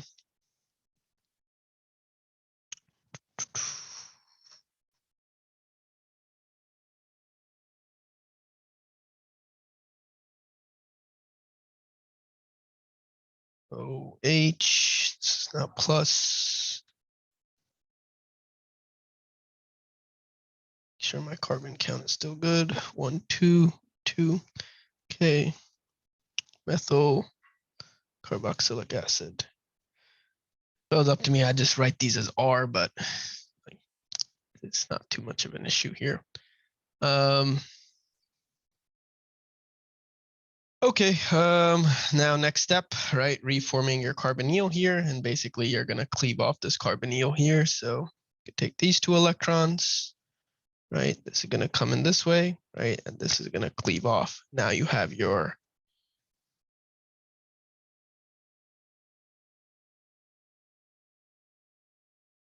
first kind of substrate that we're gonna deal with. OH.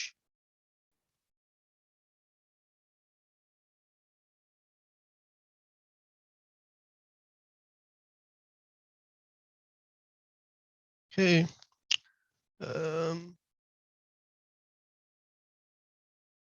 then what the byproduct we had was technically this OH with the methyl, right? Oops. It has the methyl and it has the hydrogen, right? So that's now cleaved off, right? And then you could show that on the side that that basically got deprotonated, right? By water or whatever conjugate base.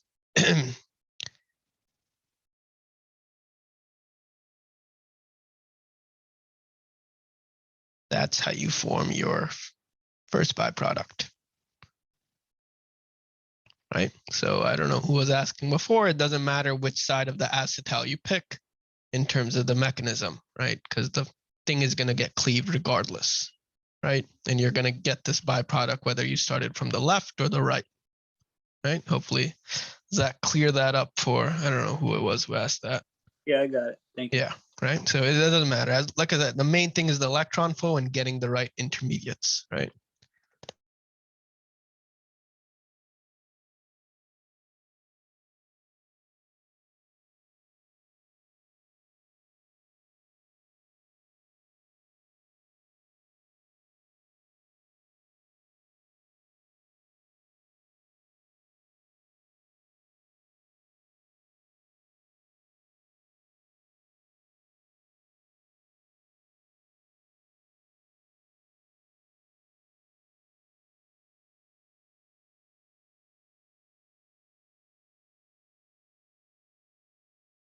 Oh, did I mute? Sorry about that.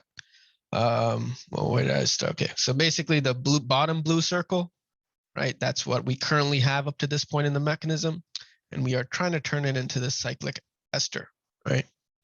And honestly, you could kind of figure out what's going to happen here in terms of which OH is going to do the attack, right? And which OH it will be is, honestly, you could count the rings too, right? So if we did a carbon count here, right? 1, 2, 3, 4, 5. I guess we could call, yeah, we'll leave that as 5, right? So the carbonyl, right? This is the electrophile here. So this is once again identifying the nature of your reagent, right? This is the electrophilic position. These are nucleophiles here on this molecule. So either one of these oxygens, right, can technically attack that carbonyl, but it has to be one of them, right? So where carbon count is important to figure out which one it was. If we do 1, 2, 3, right, then you'll see 3, right, as on our final product. This is why it's important that the product is given to you, right? 3 is that group here. It's a OH and a methyl, right? That's still intact. And if we keep going 4, 5, 5 is bonded to an OH, right? If that OH attached here, it would create that, and we could call this 6, right? It would create that 6-1 bond, right? So we're basically trying to do a 6-1 bond here, and we're doing I guess this would be I think it's called a 6-endo-cyclization, which is favored, right, over something like 4-endo, right? These are something called Baldwin's rules, if you want to look it up. It has to do with cyclization. Not important here, but that 6-membered ring is going to form that way, basically, right? So this is what I always do, is I always map out the carbons on the carbon skeletons, or atoms, you could say, on the ring, right? And then if you kind of line it up the same way, right? If let's say you messed up and you went the other way, then you'll know you did something wrong. Let's say you started 1, 2, 3, 4, 5, right?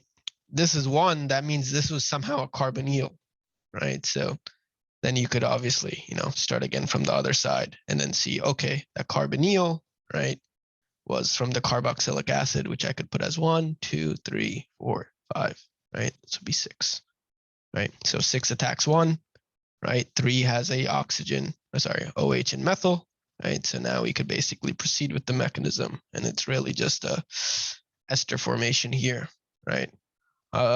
So once again, we are in acidic conditions, right?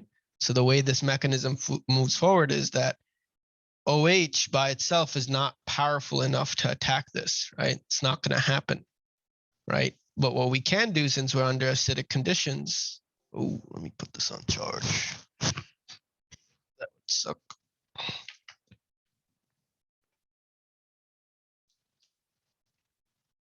Okay.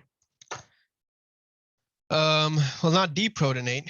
We're going to make the carbonyl more acidic, right? How do we, I'm not more, so I'll not give it away. We're going to make it more electrophilic. And by the way we can make it more electrophilic, right? Remember how all these, the carboxylic acid, how to turn it into ester. If you look at the mechanism or any carbonyl mechanism that involves acidic conditions, it always starts off with the carbonyl getting protonated, right? Because that's going to make the OH, right? It's going to make a O plus H, right? The oxygen is positive. It's going to withdraw electron density from the double bond and make the carbon more electrophilic.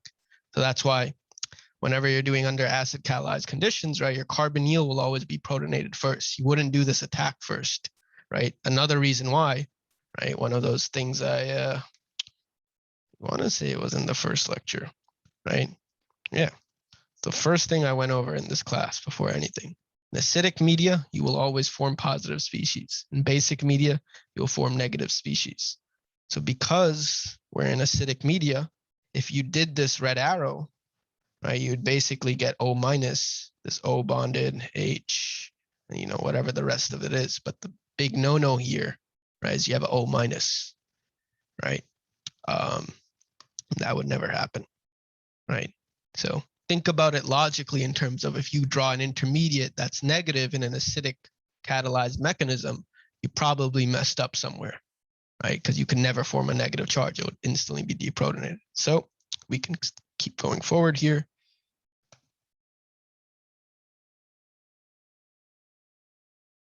Let's start with the protonation of the carbonyl, making it more electrophilic.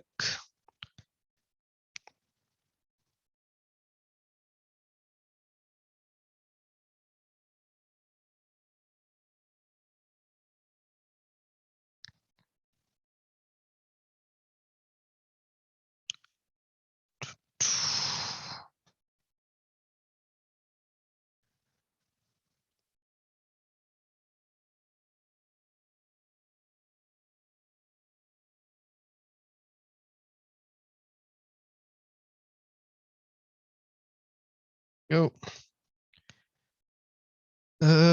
Okay, now we have a powerful electrophile here because, right, this oxygen is trying to withdraw electron density here. So this is basically, right, it's going to make that super electrophilic, right?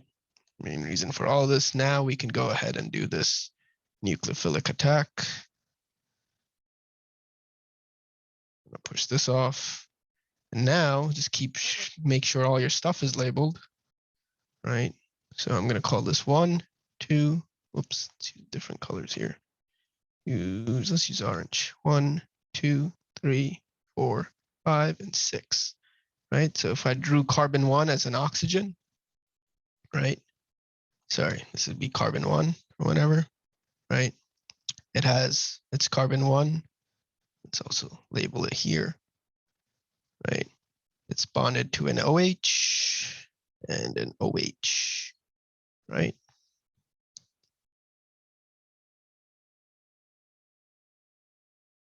Now we could draw the rest of the structure, right? Carbon 1 is bonded to 2. I'll fill in the numbers in a second, right? 2 is bonded to 3. Actually, I'll just do it now so it doesn't confuse people. 2, 3. And remember, oxygen was what bonded to that carbon 1.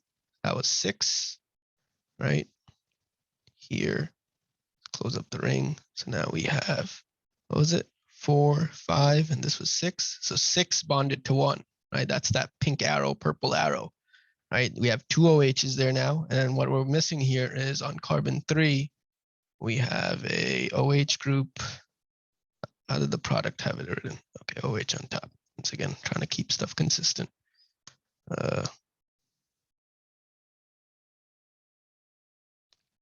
OH methyl, right? And what we're missing here is technically plus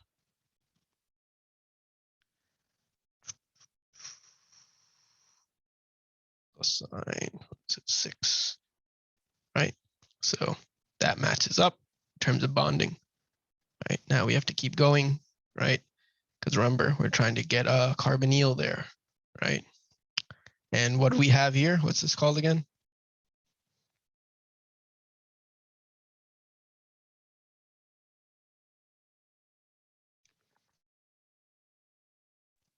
This is why it turns back into a carbonyl. What's that thing called again when you have two OHs? Well, acetal is ORs, right? Hydrate, right? Or geminal diol, whatever one you want to call it.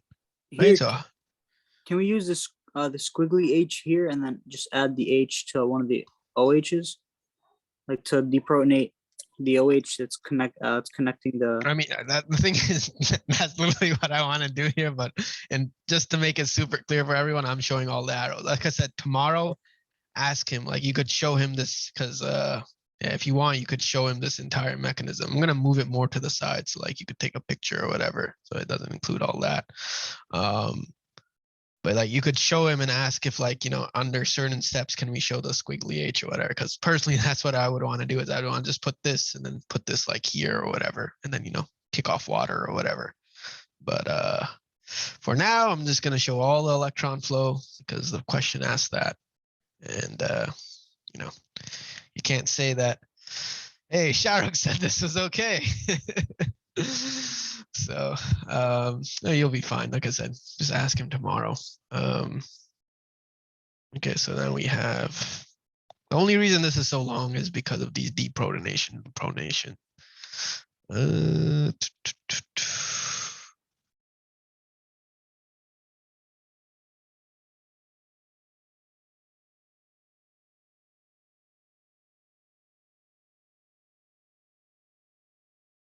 Okay, so that's deprotonated OH.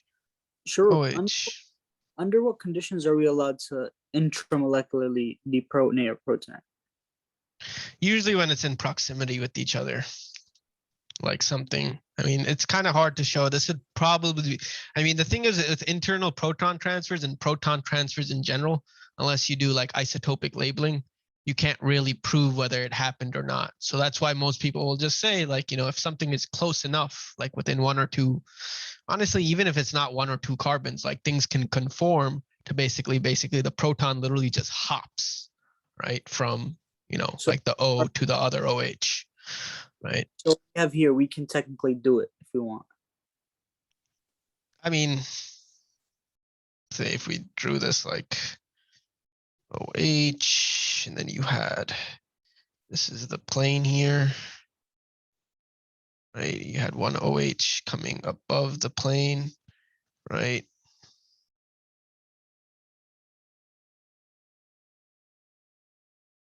Can't really say this interaction can't happen, right? See what I'm saying? So technically it's possible here, right? Because it's like, this is how it would look in 3D space, right? It's just like it would bend a little and the proton would literally hop from this oxygen to that oxygen. It'd kick off as water, right? So I could, like, that's what I'm saying. The whole thing with proposed mechanisms is like, you can't say it's wrong without concrete evidence, but you also can't say it's right without concrete evidence. That's why there's a little bit of variability in all these mechanisms. But for these ones, there isn't too much variability. But like in terms of the proton transfers, yeah. Okay, this thing is, I don't know why it's super hot right now. The surface here. Oh well, let's hopefully let it cool down a little. It's starting to make this a little slow. Okay. All right, now we do another protonation. Oh man, this is gonna get annoying. Did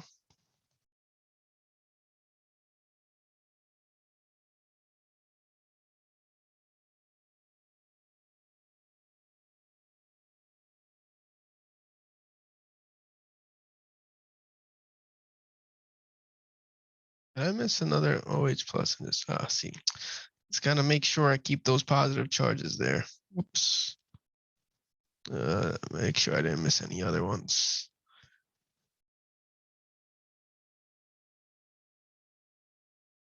Yeah, okay, I think that's all of them so far. Okay, so that gets protonated, and then we're going to this. We have OH2 plus O.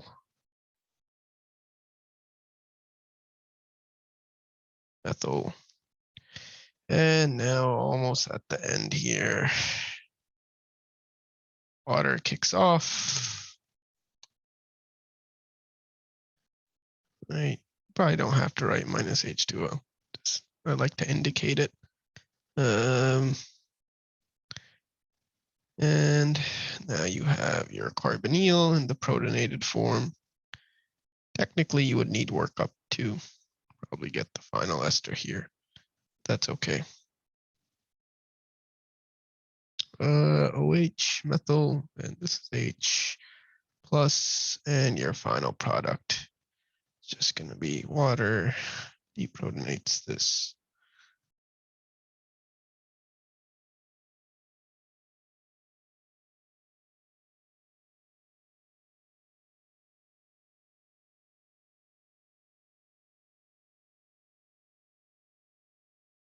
And that's your final product. I would kind of want to see what he did in terms of the answer key. Okay, that's your final product. Yo.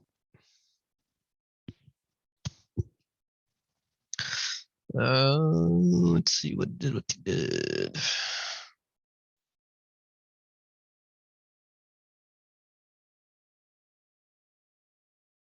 Okay, so he did that. Oh, he did show a squiggly there. Yeah, I'm looking at the key. So yeah, between these steps here, he showed the squiggly, I guess. What is it? No. Yeah, these two steps. He showed the squiggly H there. Yeah. I just, you guys had to draw all of it, so did all of it. But yeah, no, it's more or less identical. The only thing he did was what someone else did earlier was he chose the right one. I chose the left one just because it was easier to start off that way. But other than that, mechanism's identical. This is the full complete electron flow. So he used the squiggly H in two places. Was basically when he was between basically transferring the proton between like an OH group is when he used the squiggly H. But actual deprotonation and stuff like that, he actually showed. Okay. Yeah. Oh yeah, technically you could say, yeah. Then what he did also differently here was he said that this carbonyl was what deprotonated that. But it wouldn't be wrong to do it this way either, right? I just kind of showed it off to the side. You actually write this as plus, right? Just showed it off to the side, but this would be fine, right? So yeah, he did use squiggly H's in two different places, but yeah, that's the mechanism. Okay, what do we have left?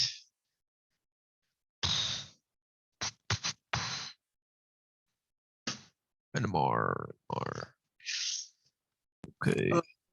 Farouk, if I'm Yeah. not wrong, when you attacked it from the side you did Mhm. compared to the right side, you had to add water, like make water attack. Yeah. Yeah, versus like I do it later on, like I think by one step or something. Oh yeah, you I'm not- know what he did was he formed a carbocation. I mean, it's either one is fine. You can't really. I mean, you could ask him. I just basically concerted that step, right? So you see what he did here was after that. What he basically did here was what is it? He instead of doing this as concerted, if I did it the same way he did, I would have just formed something like this, right? And then the OH on the side. I don't know. I just felt more comfortable doing it from the other side. Yeah, I mean, no, that's what I'm saying. Either one is fine. I don't think that would be wrong. But in terms of that concerted part, you could ask him whether you could do that concertedly, because that's how I'm used to usually doing the hydrolysis. Is I just do the water attacks and then breaks open that CO bond. He drew the carbocation. So Next question. yeah, last question anymore. All right. And we're done. Let's do B first, because hate writing out the stuff for. Let's just do A first, whatever, doesn't matter. Okay, so damn it. Shit, that's annoying. Goddamn battery life on this is garbage now. Each of the following molecules indicate how many separate signals would be observed in its, and then indicate the multiplicity.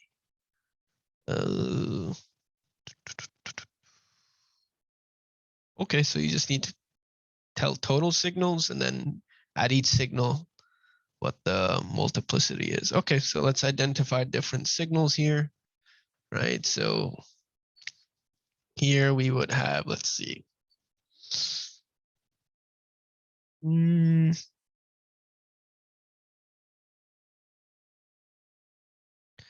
Okay, so first CH3 groups, right? Actually, start with the aromatics first, right? So once again, if you're having kind of difficulties on terms of homotopic and all that stuff, right? Could just do the replacement test, but I always just think about location, right? So we have 3 aromatic protons here. Let's use red. H, right? All of these are going to be separate from each other, right? Because if we look at them, right? Look at what it's connected to. Let's call this HA, we'll call this B, and we'll call this C. So A is connected to a carbon, right? Yeah, no symmetry, right? I mean, if everyone's good on the symmetry, we could just say that, but like, just to be clear, right? If you don't see the symmetry, just see what it's connected to. HA is connected to a carbon, which is connected to an ethyl group, right? And then another basically CH carbon, right? And then 2 carbons away is a OMe group, right? HB is connected to an ethyl group, right? A CH group off the ring, and then 2 carbons away is an ethyl group, right? So they are distinct. They're not the same location, right? In terms of symmetry, if you cut it down this way, right, this would not be similar groups, right? Same thing. If you did it this way, right, there's no similar groups because of this kind of ortho substituted methoxy group here, right? And HC is just unique. There's nothing you could really compare it to. So 1, 2, 3 distinct signals here, right? Now let's look at the remaining hydrogens, right? You have these H3s off O methoxy, right? These are going to be unique as well, right? There's no other hydrogens that are bonded to that are attached to a carbon bonded to an oxygen, right? Nothing else on this molecule. So we could call this HD, right? So 4 signals so far, right? And now these ethyl groups, right? They are not symmetrical either because of the presence of this methoxy group, right? There's no symmetry if you cut it down this way, right? This methoxy group kind of ruins it. Basically, these ethyl group, which I circled here, right? Location-wise, right? They're closer to this methoxy group. So they're going to be, I guess, more shielded, right? Because they're closer to an electron donating group, right? So whether you want to think about in terms of shielding, I mean, not shielding, sorry, in terms of symmetry or location, right? These are not equivalent ethyl groups, right? Because what they're bonded to on the ring is different, right? This ethyl group is bonded to, you know, a CH and a CH, then a COMe and another CH. This one is bonded to a COMe, CH, right? And then you basically have different parts of the group. So we can call the H here E, we could call this F, right? And then same for the CH2 groups on this ethyl group, right? Obviously, same thing applies. No symmetry, different locations, right? So we could call this, what is it? A, B, C, D, E, F, G, H. So what are we at? 1, 2, 3, 4, 5, 6, 7, 8 signals, right? So you should have 8 distinct signals here.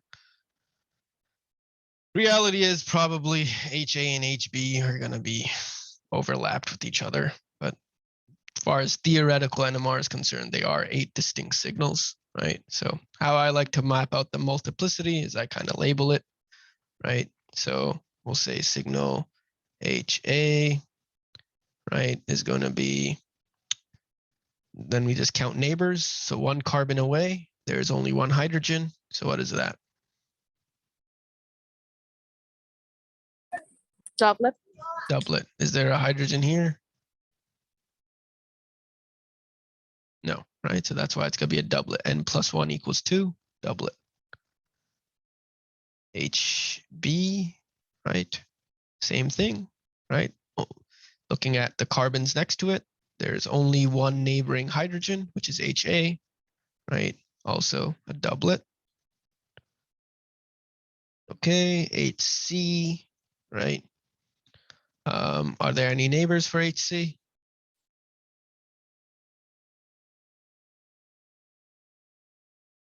Look at what carbons are connected to it. Are there any hydrogens at those 2 dotted carbons? No. Right? So it's going to be what? It has no neighbors. Singlet. Singlet. Singlet. Okay, HD. Methoxy, right? If you want to map this out, this is CO, and then this, you know, ring, right? And these are the H's, right? Do these H's have any neighbors? Nope. So No. also a singlet. Okay. Now off the E and F, HE, right? We have H, right? We have this. These are the, whoops. These are the CH3s, and there's only 2 neighbors, right? So triplet for both of those, E and F, right? It's triplet. HF, same thing, it's a methyl group, it's a triplet, but they are distinct signals, as we talked about earlier. And then G and H, right? They have 3 neighbors, so what kind of multiplicity would they be? Quartet. Quartet, right? And EFG and HH.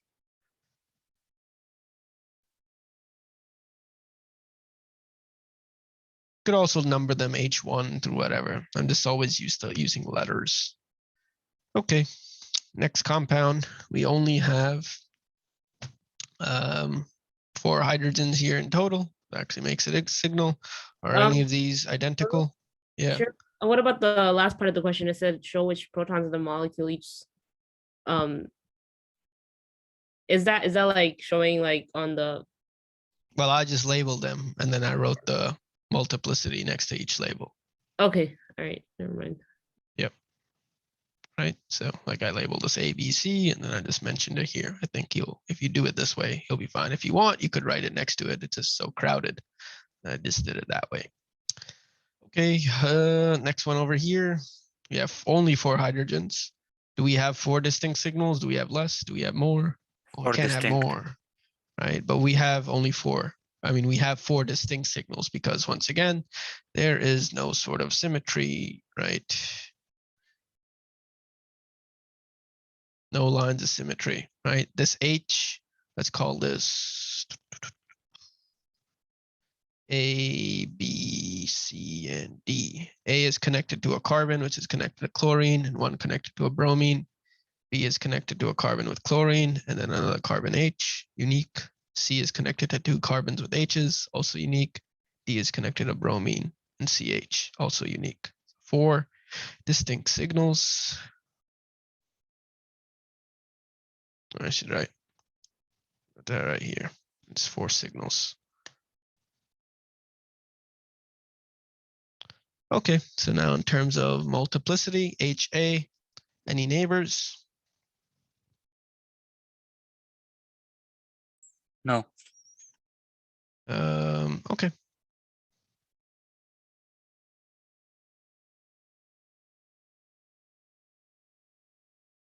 Singlet. HB, any neighbors?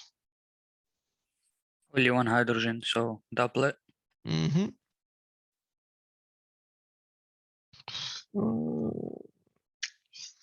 Here's the thing with HC. Let's see what he put. Technically, you got complex coupling. I don't know if you put a doublet of doublets here. I think it would be doublet of doublets. Be doublet of doublets. I don't know if it's that deep. Technically, you could say triplet, but I mean, really, it's so okay. Let's do C afterwards. But how about D? I'll explain why I want to do D. D has how many neighbors? Only 1. 1. So doublet. You know what? Let's put it down here. So the reason why, as soon as I notice HC, this depends on how he taught this, right? Because I didn't really view the lecture. Because in all of these ones here, right, on this left molecule, there's no, I guess this is kind of stuff you just notice when you do this a lot, I guess, right? Is that HA, all these doublets and singlets, right? There's no different coupling constants, right? Even in the ethyl groups, right? All 3 of those hydrogens are equivalent, right? So the H, like the, what is it, EG coupling is the same, right? Let me just see what he put. Did he put doublet of doublets? In his answer key, he put multiplet, so he did include like the complex splitting. Okay, so I guess if you notice a complex coupling, you could put multiplet then. Let me actually just see. I'm pretty sure this should be a double. I'm confused yeah. what you mean by a complex coupling. So let me explain. This is what, as soon as I saw it, I noticed it is, so basically, right, the way the peaks work, right? Like, let's say you have a thing, right? What is it? The J value should be this, I believe. I forget exactly what. It's 1 minus J. I forget the exact math, but let's just say these are what we call J values, right? Basically, let's say if you had a triplet, right? You had like a triplet with the integration of 1, right? Or no, sorry, triplet with the integration of 3 or whatever. You basically had a CH3 group connected to CH2, right? And we'll call this HA, right? Let's call this HA and HB, and then we'll call these all HC, right? So these are all equivalent, right? Basically, the constant, the coupling between HA equals, right? H is a very like ghetto ass explanation, but it's kind of like what the point I'm kind of trying to get across here is HB, right? Those couplings, those J values are equivalent, right? Meaning that when you actually kind of do the math behind them, or when they're like produced on a spectra, right? They produce an equal J value. So that determines the peak width, right? And that's because HA and HB here are equivalent, right? We could, they're the same signal here, right? Assuming the rest of this molecule is, doesn't have any stereocenters, right? we could call it, actually, you know what, a better way would be call it, let's call this HA1 and HA2, right? So HA1 is equal to HA2, right? So those J values are equivalent, right? So the thing you notice here, the reason why I wasn't sure if he was going to include complex coupling or not, but it makes sense to, right? This was what we said, HB. Now, if we look at the coupling between, so now we have HC, it has two neighbors, right? So HC can couple to HB, right? And HC can also couple to HD, right? But if you look at B and D, they're not equivalent. They're distinct signals, right? Because B is connected, is, you know, close in proximity to chlorine, so it'll have a specific shift. And then D is, you know, close to bromine, so it'll have a slightly different shift, right? We agreed before these were distinct signals, right? So these J values, right, they're not going to be equal. And that's when you get complex coupling, right? So in terms of the multiplicity, right, let me actually just review the doublets. Yeah, I'm pretty sure it's the doublet of doublet here. Let me just, yeah, so it is a doublet of doublet, and that's why he put it as a multiplet, right? Right, is essentially here on an NMR, what you're gonna see is a doublet Oh. like this. So this is a doublet of doublets. So this is why he called it a multiplet, Will right? we get it wrong if we put triplet? Yes, because that means you fundamentally don't understand that there's a difference in the J values, right? So that's probably why he put multiplet. You could ask him to confirm. I think this should be a doublet of doublets, but he put multiplet just to make life a little simpler. But the main thing, I think, reason why he put multiplet is for you to understand, and for him to understand that you know that there was complex coupling involved with HC, right? So here we'll write multiplet, and if you want it specifically, I'm almost positive it should be a doublet of doublets.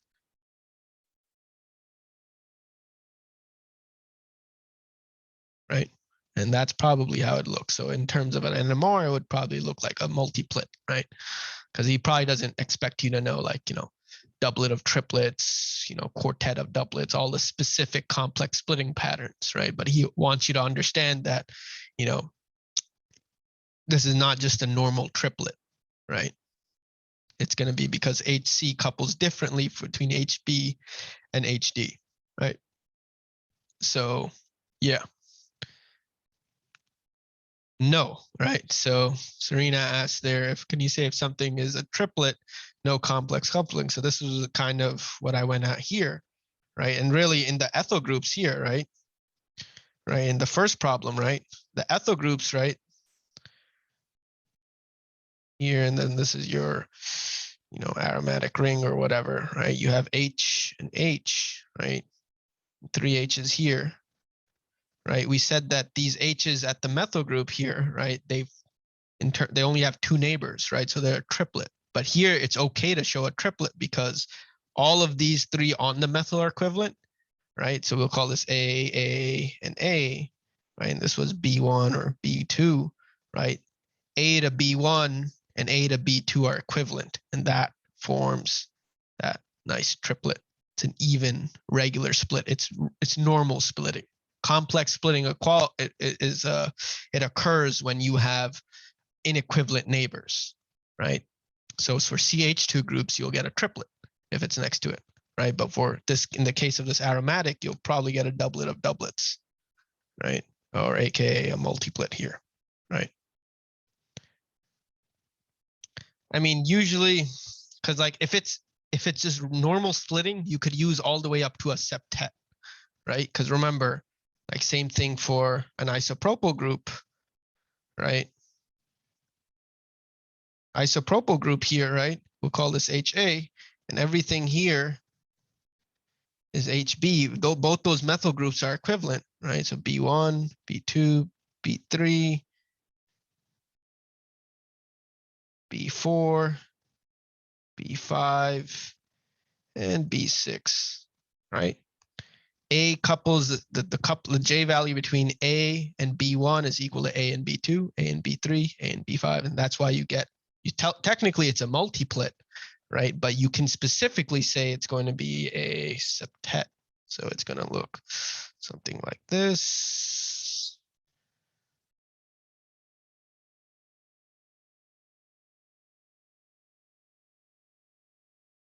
One, two, three, four, five, six, seven. It's going to be all equivalent J values here, right? Because those coupling constants are the same, right? So when you have all equivalent neighboring protons, right, you get normal splitting, right? When you have multiple neighbors, but they're all different, that's when you get complex splitting, right? I got two quick questions. Mhm. So, well, I guess going back to when we started this question. So with symmetrical aromatics, right? So if either structure were symmetrical, then would there be individual signals, distinct signals, or would So that? let's say you had something like this, right? Now you could draw a line of symmetry here, right? So this would be both the same signal, right? This would be both the same signal, and this would be a unique signal. Here, HC would form a triplet because B and B are equivalent, right? Right. So here it will form a normal regular split triplet, right? Yeah. Yeah. So But then we'll this just list it as like one HA, one HB, and then one HC. Yeah, What- but what and the- if you could, specifically just write this as three signals, right? Usually if you do the labeling, he'll probably understand, or you can make a note that different labels means unique signals, right? So, just kind of indicate that on your exam, right? Okay. And So- and also I was wondering with the complex coupling. So even if it is a symmetrical compound, then there can still be complex coupling since it's possible to have different groups. So yeah, if you have technically, if you have something like this, let's say this is a CH3 group.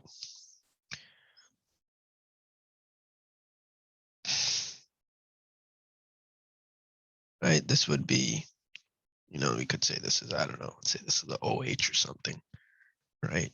Or let's say this was an ester, just to kind of bring the point across, make sure there's no more splitting or anything, right? Call these A, B, B, C, C, C, right? HB here, right? It is going to have different J values between A1, well, technically just A. So the HB to HA coupling is different than HB to HC. So here you have 1, 2, 3, 4, 5 neighbors. So you have a sextet, right? But because the J values are different, you could just say it's a multiplet, right? So this would probably be, I don't know, I forget which one this one would be. Quartet of triplets or something. I don't know. I don't know past like triplet of triplets and like quartet of doublets. Like those are the most I'll see. But the easy complex splitting is easy kind of determined. But this you could just say HB, the multiplicity is a multiplet, right? It wouldn't be a normal 1, 2, 3, 5. It wouldn't be a normal sextet, right? Because HB to HA is different than HB to HC, right? Right, because of that proximity to the oxygen, right?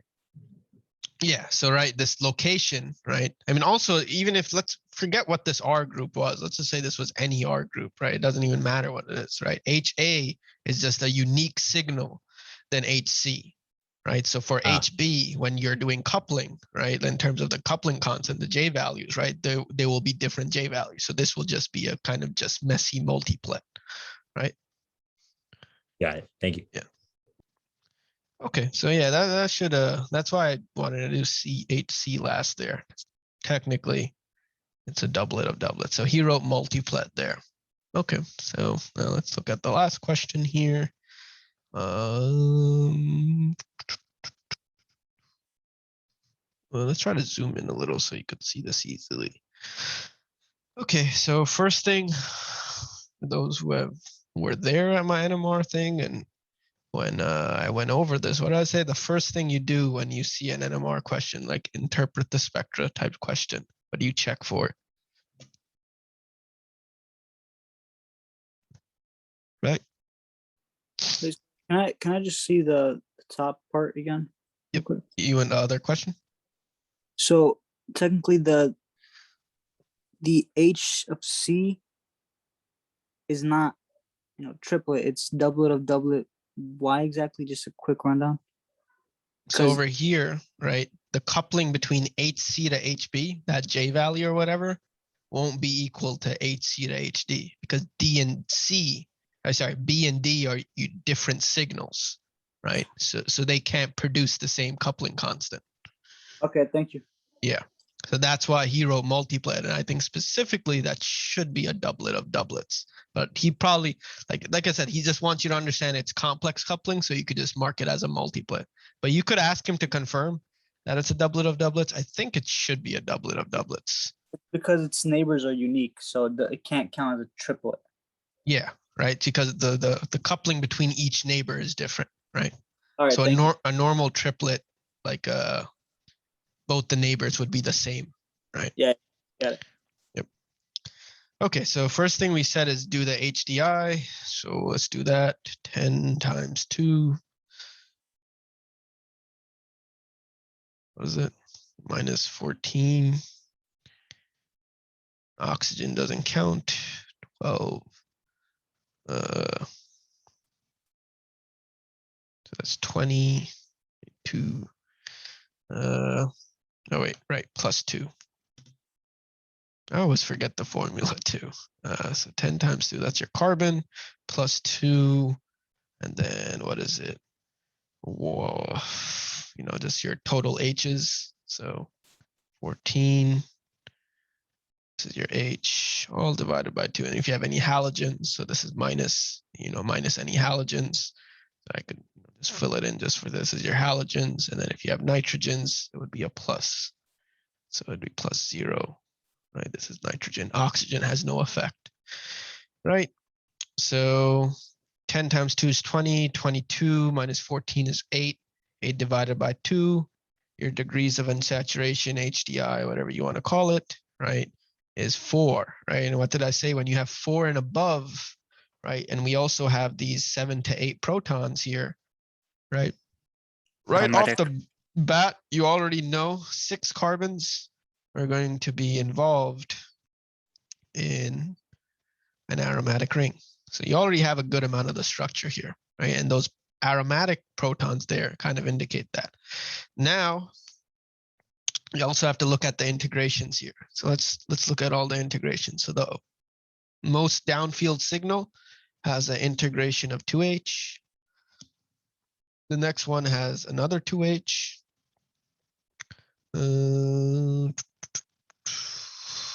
3H. And what is this?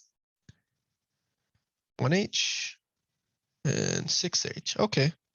Let's zoom in on the 1, 6, right? Wait, how did you get the hydrogens? The integral values here. Oh, okay, thanks. Right? So it says that in the question, right? So this was one of those common patterns you have to recognize. You have a doublet here, right? So basically you have 6 protons, right? If a doublet means the 6 protons have one neighbor, right? And then if you zoom in here, it's as much as I can zoom. This is 1. Oh my God, that is too thick. It's 1, 2, 3, 4, 5, 6, and 7, right?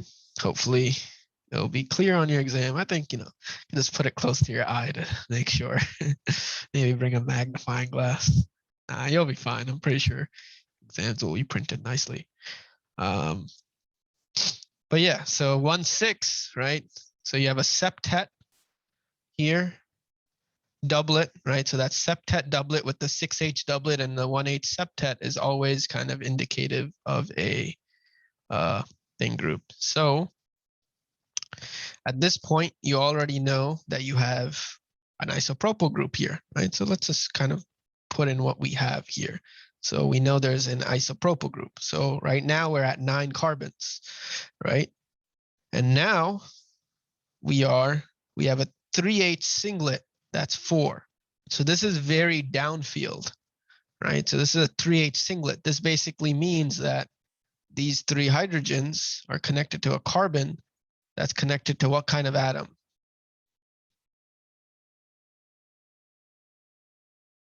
well, yeah, it's gotta be oxygen specifically. Well, actually, in this case, we know it's gonna be oxygen, right? So here you can just, because you're missing the O there, right? But it could be really be any heteroatom, right? And then that's when you look at the chemical formula and you're like, oh, I got one oxygen in here, right? So this is most likely 3 H's bonded to a carbon that are here. So now, what is this? It's an OMe group, right? Or yeah, it could technically in that 4 to 5 range, you can have like, if it's bonded to multiple chlorines or like, that's why I said any X, right? But here, that's where you kind of look at what the formula is here, right? And the one heteroatom you have here is oxygen. So that's how you know those are bonded to a carbon that's bonded to a oxygen, right? And that's how you can basically figure out the last group is your OMe group, right? Maybe I'll just draw this out. It's your O,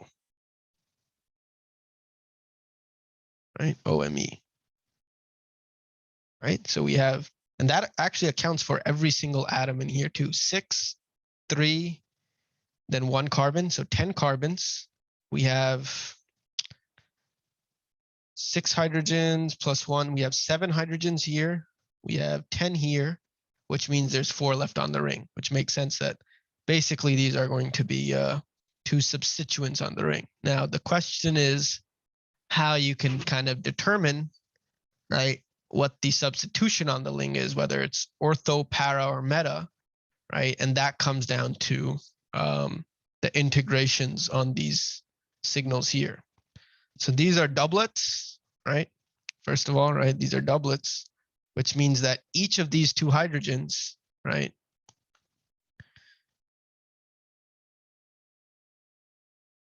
is next to one other hydrogen, right?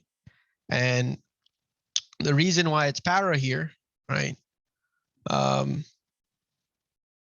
is because if you kind of split this in half, right, you split a ring in half, right,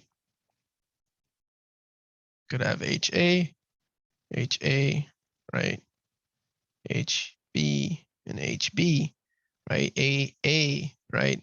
These are going to be 2 hydrogens for A, and they will both be a doublet. So that's why that's why you have to kind of understand the 2H doublet integration there, right? It's 2 hydrogens that are doublet. That means basically it's 2 overlapping signals, right, of each of these HAs, right? And that's why it has an integration of 2H, right? If you basically see multiple signals here, right, you're going to have other kinds of substitution. But basically, when you ever have this 2H doublet with a little bit of a split, right, that's a para substitution. I don't know if he taught you that pattern, right? But that's just a pattern. I think I actually showed an example of this one with one of the real life NMRs. Real life NMRs, like the actual NMRs I showed, I think in my thing. Ortho or meta would be, I guess generally it depends on the group. So if the groups are different, so let's say ortho like this, right? So let's say you had R1, R2, right? There would be no symmetry at all. So it depends on the groups, right? And we already knew the groups here are different, right? So that explains the kind of the shift difference between these, right? So this would be all unique signals, actually, right? And then para substituted would be, sorry, meta substituted, right? If this is R1 and R2, same thing, we saw this earlier, right? 4 distinct signals. The para substitute, sorry, this is meta substitution. So this is ortho, right? So 4 unique signals, 4 unique signals. Para specifically, right, is always going to be the 2H doublets, 2 of them, right? Because now, whether they're identical or not, well, actually, if they're identical, then you would actually only have 1 signal. But we know the groups aren't identical because we already figured out what the groups were, right? So if you had R1 and R2, right, you have a line of symmetry this way. So you have H, H, A, right? So 1, 1, 2 H's next to 1 unique hydrogen, right? Also 2 H's, right? So now we could kind of put this together is that we know that We have two substituents off the group. We have the benzene ring, and it's going to be para-substituted since we see that 2H doublet. Right, so it's really only para that has the unique kind of thing. I think I showed an example of this in that when we went over NMR. So then I guess you could just draw it like this. Right, and then specifically the ones that are going to be more downfield, right, are going to be the ones next to the isopropyl group will be less shielded than the ones closer to the OME group. Pretty sure. Yeah. Okay, well, that doesn't really matter. The main thing is he kind of wanted you to identify that pattern, I guess.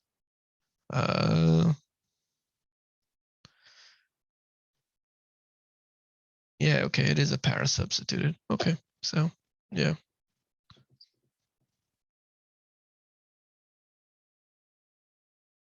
Technically, you could have 2H. Well, you could, that's the thing. If you, it comes down to determining what the R groups were, right? Technically, if you have, what is it? Like even for both ortho and meta, if you had R1, if these two groups were the same, right? You would have one signal here, right? And then this would be HA, right? This would be HB and HB. This would be HC. This would be three signals here, right? And then if you had an ortho substituted with two identical groups, you would have the same thing as the para one we just saw. R1 here, so your line of symmetry, HA, HA, HB, HB, right? So you could technically have this, but the thing is we knew it was para because the R groups were different, right? So if you're ortho with two same groups, you could technically have that same pattern, right? But we knew the groups were different because we already determined basically all the different parts of the thing. That's why I said it's a puzzle game. Everything comes together. Usually you'll always, not usually, you'll always have enough information to put it together. Yeah, and they're all, none of them are complex coupling either. So not like you have to worry about any of those. Yep. Well, anyways, that's the end of that. What is that? Started with us like 3 hours. Jeez. Man, I was gonna watch a movie. I think I probably still will. But yep. Good luck, y'all. I'm gonna stop the recording here.